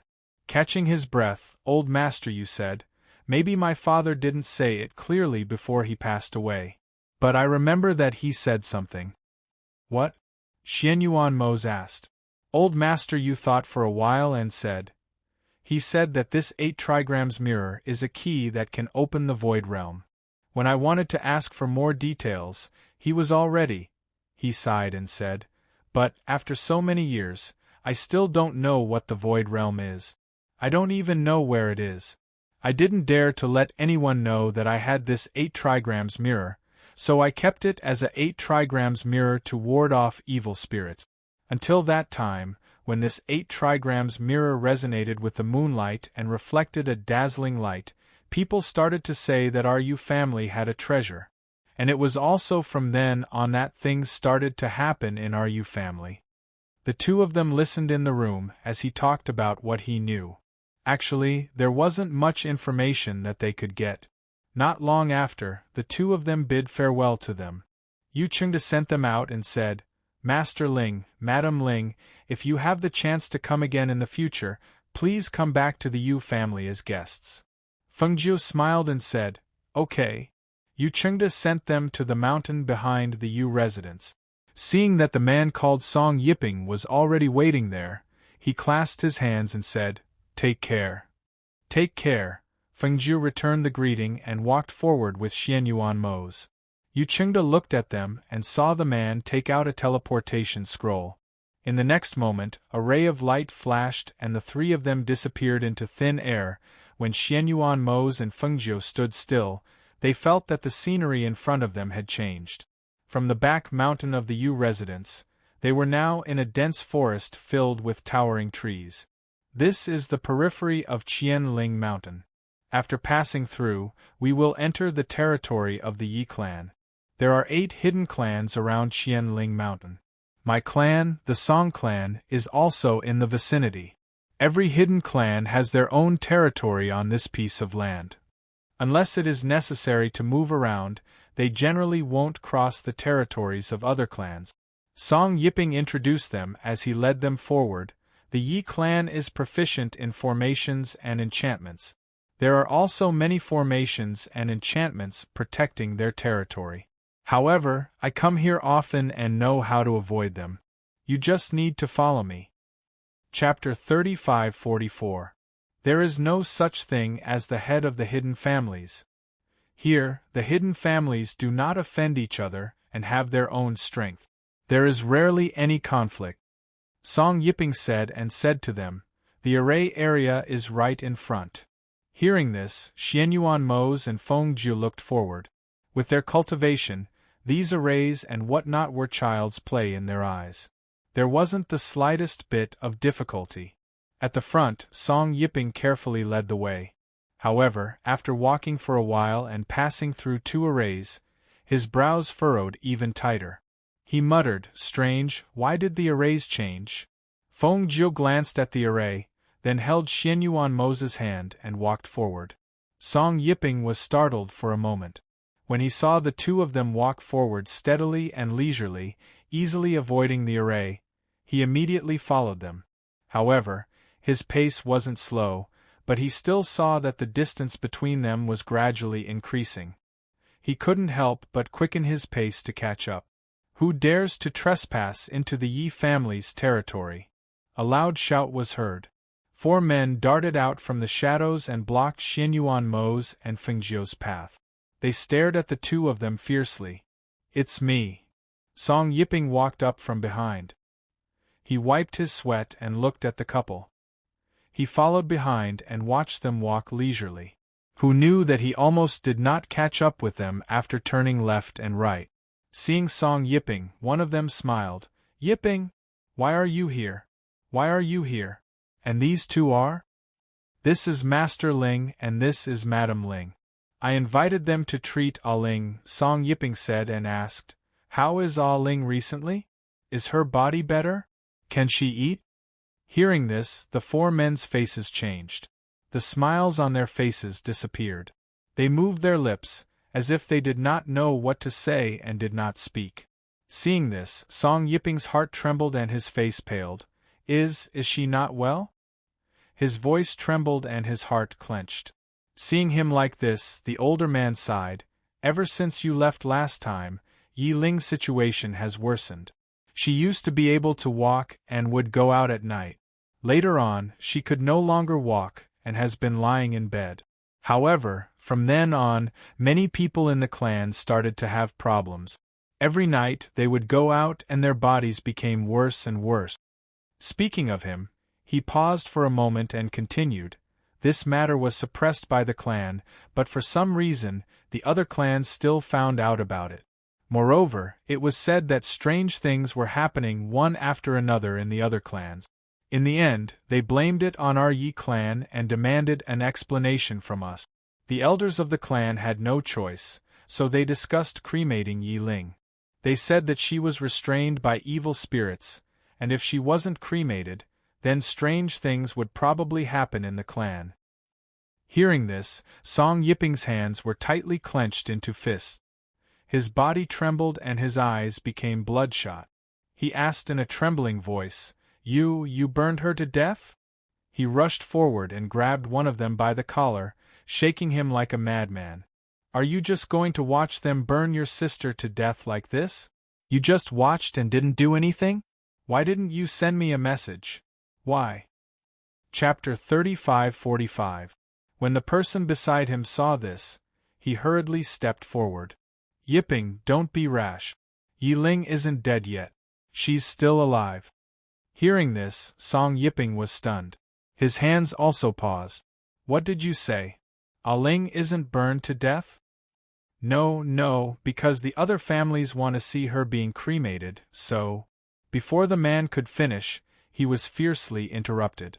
"What cremation? How can you call it cremation if she's not dead?" Song Yiping shouted angrily. Yes, I'm wrong." The man sighed helplessly. "They all want to see, so they chose to burn her tonight at the peak of Qianling Mountain. I won't let them burn Ah Ling. I want to save her. I want to save her," Song Yiping said with red eyes. He wanted to charge forward like a madman, but he was stopped by a few people. "Calm down," the older man shouted. He stared coldly at him and said, "Your Song family didn't stop them from burning Yi Ling to death. Moreover, your father has already proposed to annul the marriage. Your marriage with Yi Ling will be annulled." "No. Impossible. I'll only be with her in this life. If they dare to burn her, I'll die with her." He roared angrily, the veins on his hands popping out. Xianyuan Mo's and Fengjiu were watching from the side. They were a little surprised. They didn't expect things to turn out like this. What evil spirit possessed her? He actually wanted to burn a woman who was still alive? These so-called hidden families must have lost their minds, right? "Yiping, if you act so rashly, not only will you not be able to save Ah Ling, you'll also lose your life," the man who Song Yiping had grabbed by the chest said in a low voice. His sharp gaze landed on Song Yiping. If you rush in now and alert the other Yi family members, do you believe that you'll be captured and thrown into the dungeon? You won't even be able to see Ah Ling? The older man saw this and said, "That's right. If you rush in so impulsively, you will only be caught and thrown into the dungeon, so as to prevent you from interfering with tonight's matter. At that time, let alone saving her, even seeing her would be impossible." When Song Yiping heard their words, his body went soft and he fell to the ground. Then what should we do? Am I supposed to just watch her burn to death with my own eyes? She's still alive. You're her clansmen, her family. Why didn't you stop it? Why didn't you stop it? The four of them lowered their eyes, not saying a word. It wasn't that they didn't want to stop it, they tried to stop it but they couldn't. Moreover, they were sent here to guard the Yi family's Leaf Realm and weren't allowed to participate in Yi Ling's matter. What could they do? They were also helpless. Their seniority wasn't the highest in the family, and they weren't the strongest in the family. Even if they tried to stop it, no one would listen to them. They couldn't stop it at all. However, they didn't expect that the four of them would be sent here to guard the Yi family's Leaf Realm and meet Song Yiping, who had just returned from outside. Fortunately, they were the ones guarding the Leaf Realm. If it were anyone else, Song Yiping would have been either chased away or captured. How could he still receive news about Yi Ling? Chapter 35-46. His hopeful gaze landed on Xianyuan Mose and Fengjiu as he knelt on the ground. "Master Ling, Madam Ling, please help me. Please help me save Yi Ling." He knew that if Yi Ling had any chance of survival, it would be with them. As long as they were willing, perhaps Yi Ling could be saved. When the older man saw this, he sighed and patted him on the shoulder. "Yiping, don't be like this. No one can save Yi Ling tonight. Not only will the elders of the Yi family go to the summit of Qianling Mountain, even the other families will be there. How could the strength of the 8 great hidden families be stopped by just anyone? Moreover, it's impossible to save her under the watchful eyes of so many people. Why do you have to make things difficult for these two?" Song Yiping ignored him and pleaded bitterly, "Master Ling, Madam Ling, I beg you, I beg you."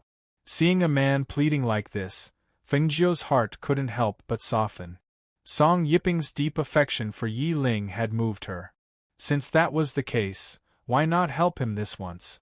What's more, she couldn't agree with burning a woman alive. "Get up. We'll help you," Fengjiu said and gestured for him to get up. Hearing this, the 4 members of the Yi family were slightly surprised. They looked at the woman in green and said, "Madam, do you know what's going on? Tonight at midnight, the 8 great hidden families will be watching. How can you save a dying person under the watchful eyes of so many people? You have to know that if you really do it, you'll become the public enemy of the 8 great hidden families." Fengjiu laughed when he heard this. "You so-called hidden families don't live up to your reputation. When something strange happens in your family, you blame it on a woman. And you say something about being possessed by an evil spirit? You're too useless." She cast a nonchalant glance at them and said, "If we burn Yi Ling, so what if strange things keep happening in your family? I think the elders of your clan are also muddle-headed. Instead of finding the root of the problem, they pushed an innocent girl to her death. By doing this, aren't they afraid of being labeled as heartless and useless?" Hearing her words, the few of them moved their mouths, but no words came out. "Song Yiping, let's go." Fengjiu looked at Song Yiping and said, then turned around and left with Xianyuan Mose. Song Yiping was stunned for a moment. After thinking for a while, he quickly followed. The members of the Yi clan watched them walk away. Only then did they come back to their senses. They looked at each other and walked back without saying anything.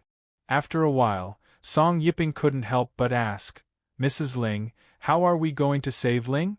What he was most concerned about was how to save the woman he loved. When he thought that she would be burned to death at night, his heart couldn't help but clench, and his emotions couldn't calm down. Didn't they say it? Tonight at midnight, we'll burn her to death at the peak of Qianling Mountain. Since that's the case, let's go take a look at the environment there first before we discuss. Fengjiu said as he held Xianyuan Mo's hand and walked unhurriedly. Chapter 35-47. Song Yiping led them to the mountain path of Qianling Mountain as he said, "There's only one path to the top of the mountain, and that's the path we're currently on. There's no other path. Aside from the people of the 8 reclusive families, there's no one else on Qianling Mountain. Thus, the path to the top of the mountain is usually empty." As he spoke, he led them forward. Compared to places with formations, climbing the mountain was tiring, but to them it was like walking on flat ground. In particular, Xianyuan Moses Fengjiu seemed to be walking at a leisurely pace, but his speed wasn't slow at all. Song Yiping struggled to follow behind them. The distance between them gradually widened.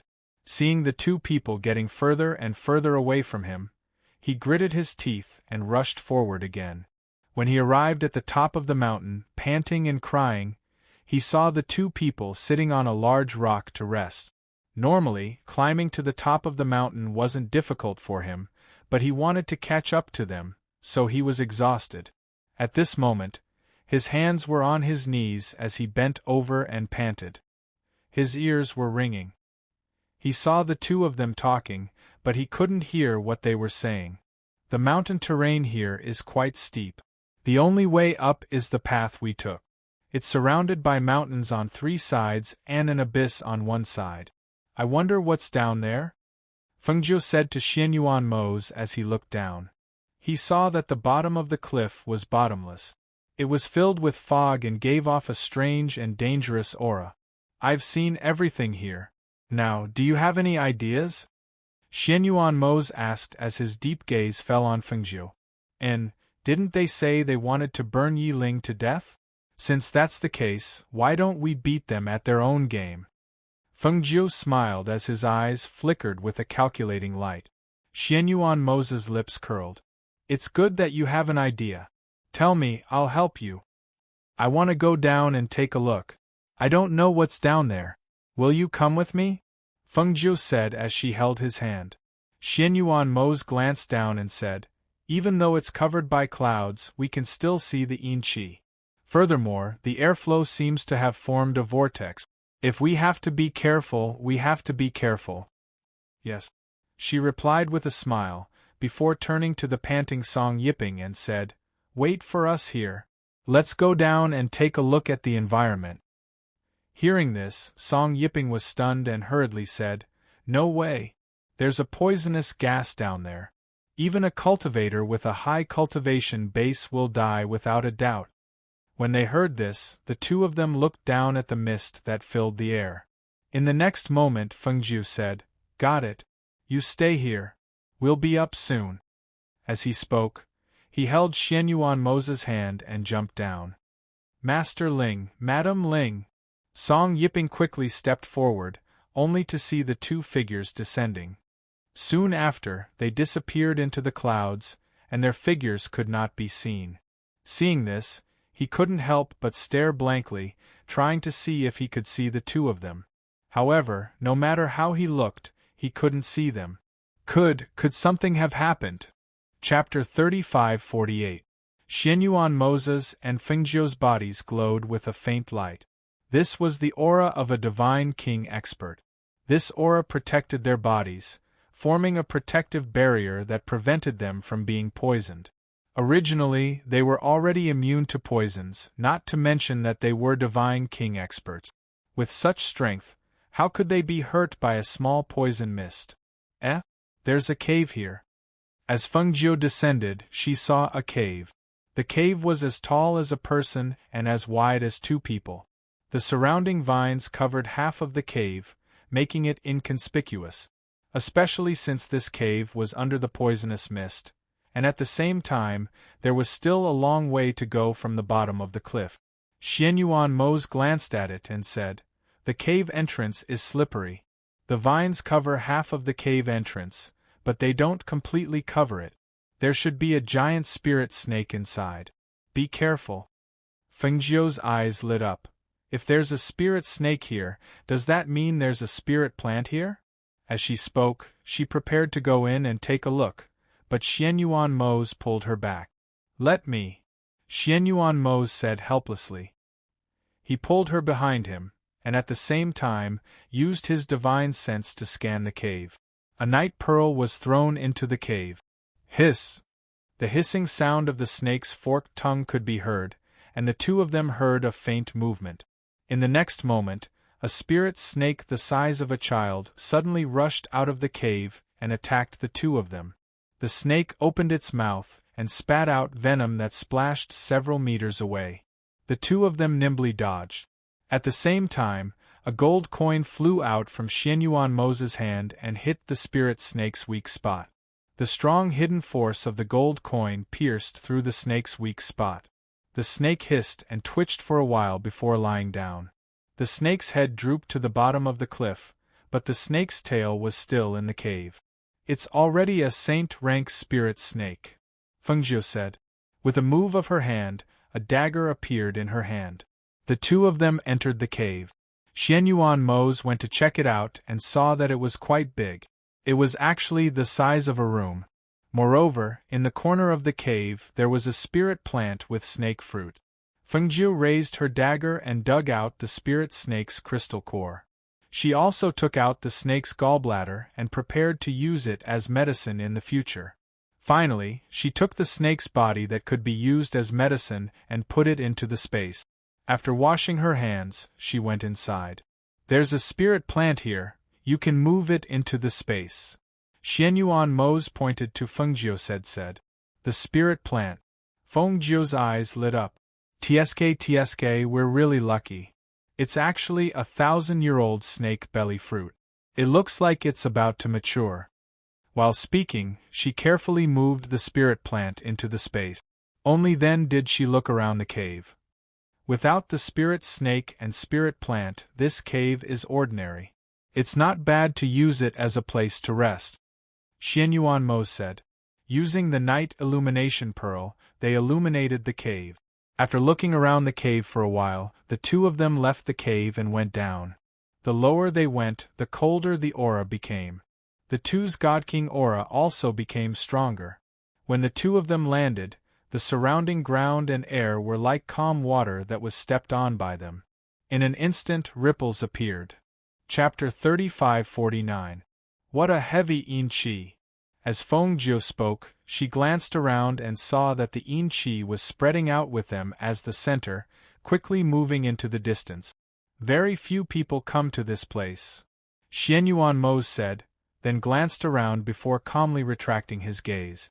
With their godly king aura, the yin qi did not dare to come close to them. Even if it touched them, it could only disperse. Fengjiu retracted his divine sense after releasing it for a short distance.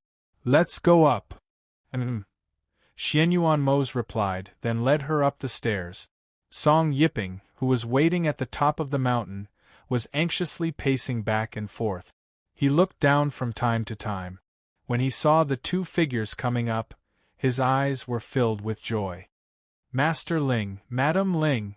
Xianyuan Mose and Fengjiu came up and sat down on a rock. Fengjiu said, "We found a cave below. Listen, we will do this tonight." Fengjiu told him about tonight's operation. He took out a pill from his space and handed it to him. "Eat it." Song Yiping swallowed the pill without a word. Then, Xianyuan Mose brought him down. After passing through the poisonous fog, they arrived at the forest at the bottom. Fengjiu followed behind and said, "Prepare some food and branches before nightfall.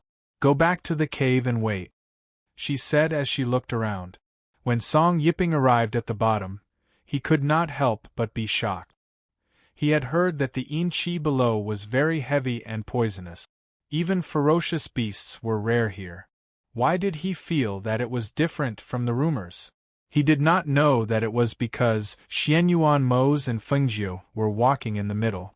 The yin qi around them automatically dispersed and did not dare to come close.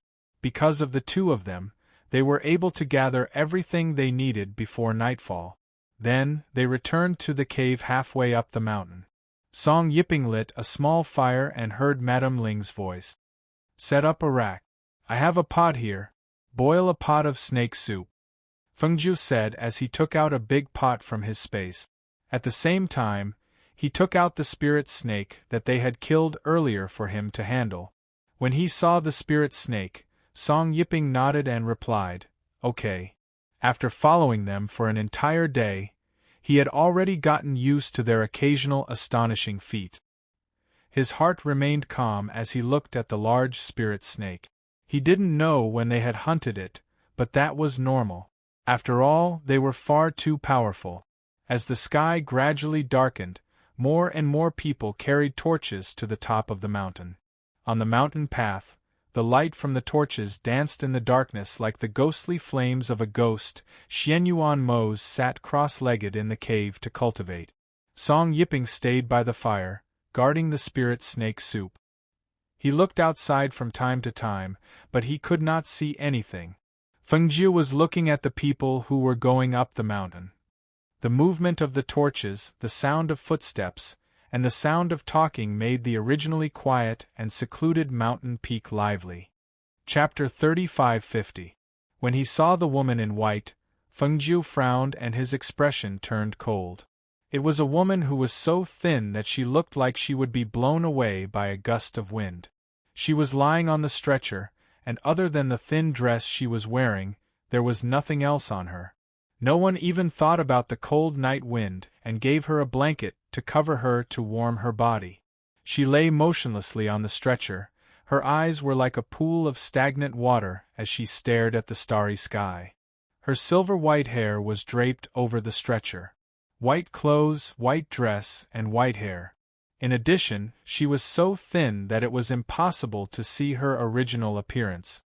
Only a horrifying visual sense remained. That's right, Yi Ling looked like an evil spirit in the middle of the night. She didn't have a trace of human aura. If a child saw her like this, they would probably be scared to tears. "Tie her up on the rack," an old man ordered. He had people help her up and tie her up. Two guards paused for a moment before helping her up. They whispered, "Young miss, sorry for the offense." They were only following orders and couldn't disobey. People came to the top of the mountain one after another. They saw the white-haired Yi Ling tied up on the stretcher and began to whisper among themselves. "Yi Ling is a famous beauty in Qianling Mountain. I didn't expect her to become like this. If she wasn't Yi Ling, I wouldn't believe that such a terrifying woman is the Yi clan's young miss. She's only 20 years old and her hair has turned white. Unbelievable." Before the incident, Yi Ling was considered a genius of the Yi clan. I didn't expect her to become like this after the incident and end up like this. It's a bit of a pity. What's a pity? She's an unlucky woman possessed by an evil spirit. Why not burn her and let her continue to harm people? I heard that the Song clan's patriarch annulled the marriage between Song Yiping and Yi Ling. That brat Song Yiping is probably still outside looking for medical help for Yi Ling. I wonder what will happen when he comes back and finds out that the marriage was annulled and Yi Ling was burned to death. What can he do? Even if he comes back now, he can't save Yi Ling tonight. People from the 8 clans are here. No one can save her. But the Yi clan's head is also ruthless. He was actually willing to burn his own daughter to death like this. You can't say that.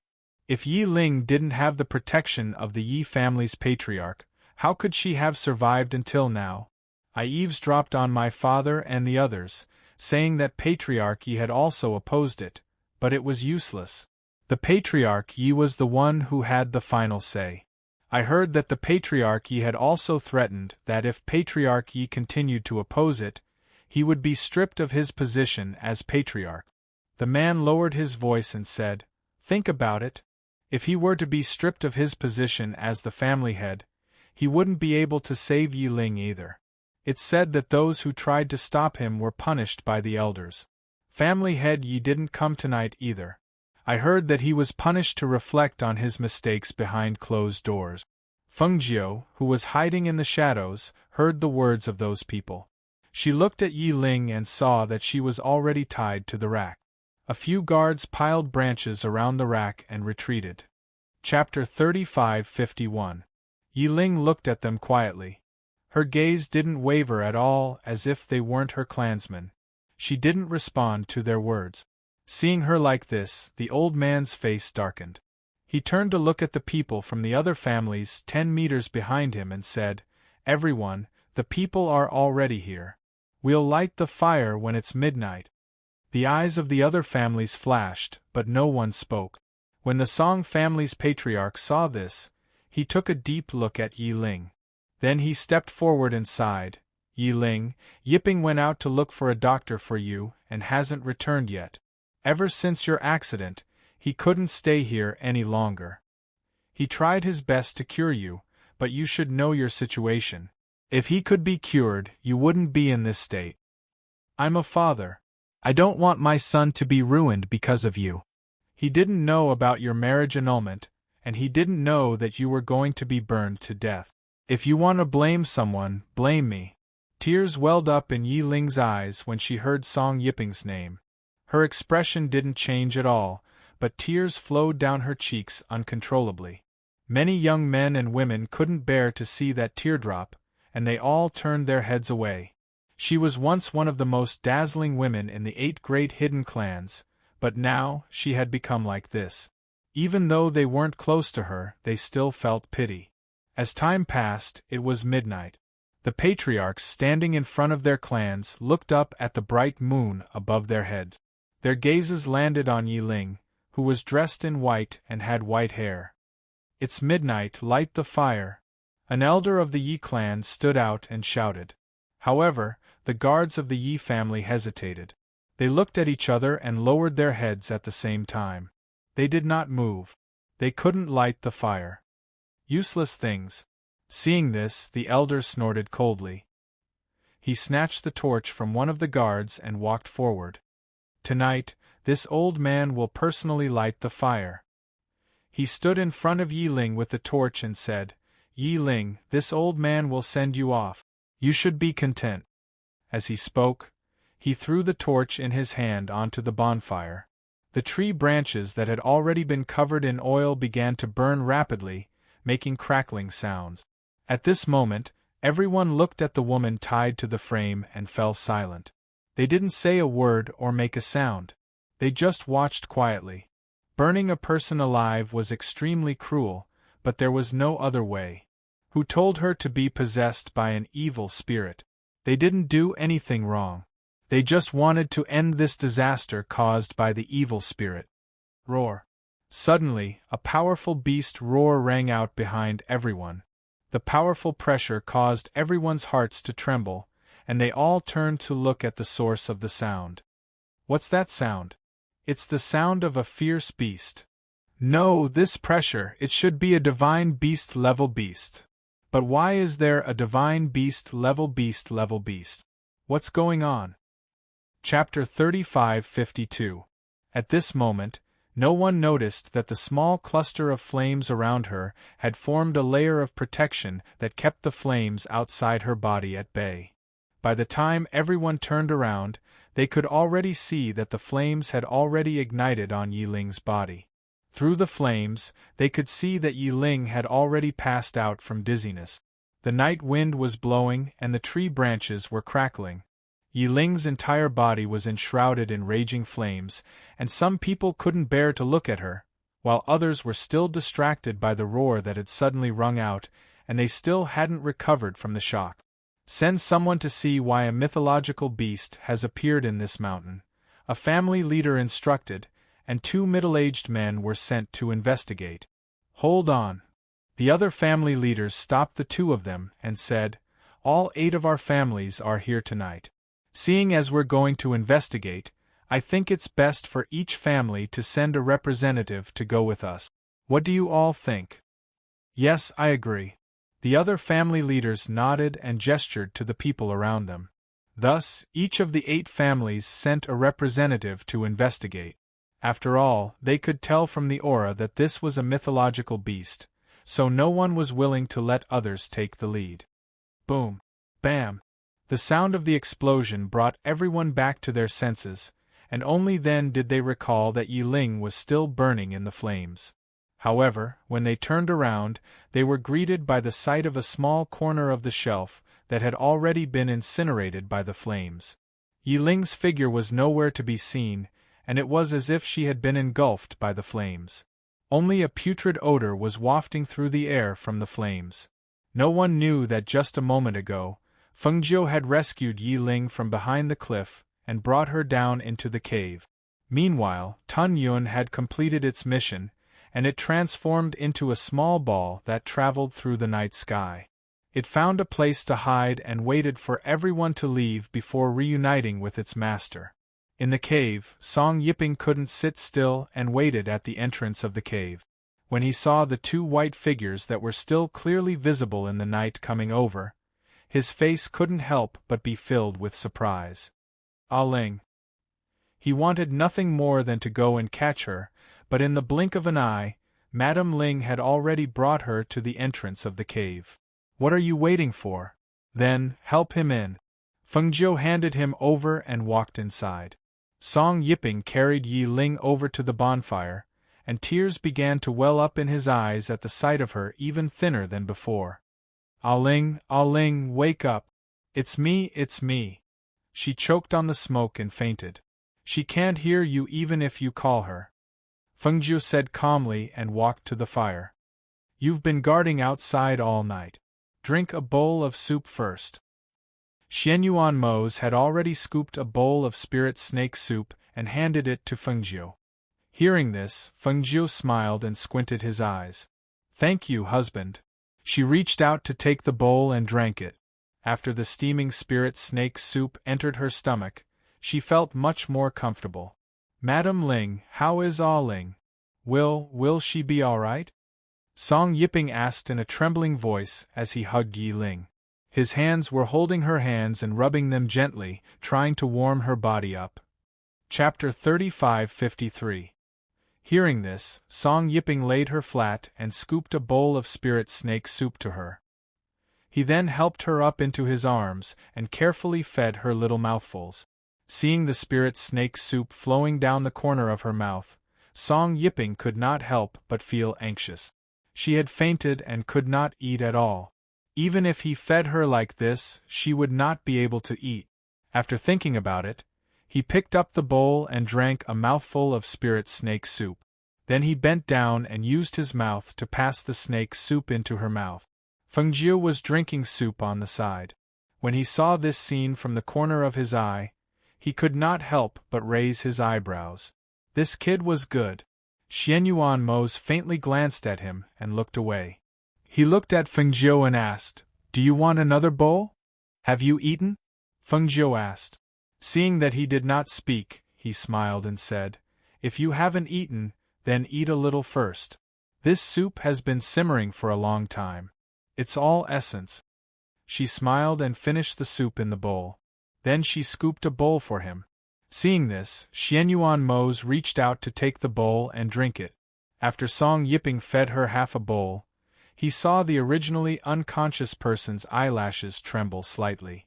Then she slowly opened her eyes. When the pair of calm eyes saw the person in front of her, confusion appeared. Yiping? Her voice was very weak. It was so weak that if one did not listen carefully, they would not be able to hear it. It's me, Ah Ling. I'm back. Song Yiping looked at her with red eyes. His voice was choked as if there was something stuck in his throat. I must have died to be able to see you. Her eyes were empty as she muttered. She was burned to death. Burned to death by the fire set by her clansmen. She must have died for her to see the person she missed so much. She must have died for her to not feel the pain of the flames burning her body. No, you're not dead. Ah Ling, you're fine. Madame Ling saved you. You're still alive. Song Yiping quickly said and helped her up so that she could see Feng Jiu. Look, this is Madame Ling. She saved you. Yi Ling's empty gaze fell upon the azure-robed woman beside the fire. She had never seen this woman before.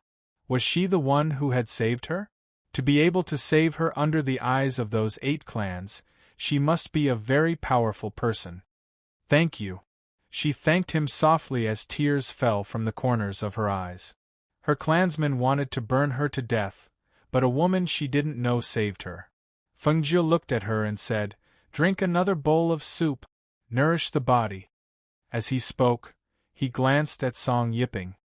"Yes, drink another bowl of soup to warm your body," Song Yiping said, and quickly scooped another bowl of soup and carefully fed her to drink. After drinking the soup, her weak body couldn't bear the torment, so she fell asleep in Song Yiping's arms. Seeing her fall asleep, Song Yiping couldn't help but look at Fengjiu. "Madam Ling," Fengjiu stood up and walked over to her side to check. After a long while, a trace of surprise flashed through her eyes. "She has a pure Yin body, but her body is severely damaged. It's like..." She fell into deep thought as she stared at Yi Ling. "Like what?" Song Yiping couldn't help but ask. Fengjiu didn't answer him. Instead, she walked over to Xianyuan Mose and said, "Husband, do you think there's a Yin soul that can hide in her body?" She felt that something was wrong with her body. Chapter 35-54. Take a look and see if there's a Yin spirit hidden in her dantian. Xianyuan Mose gestured for her to check again. Hearing this, Fengjiu's eyes flashed and she carefully checked again.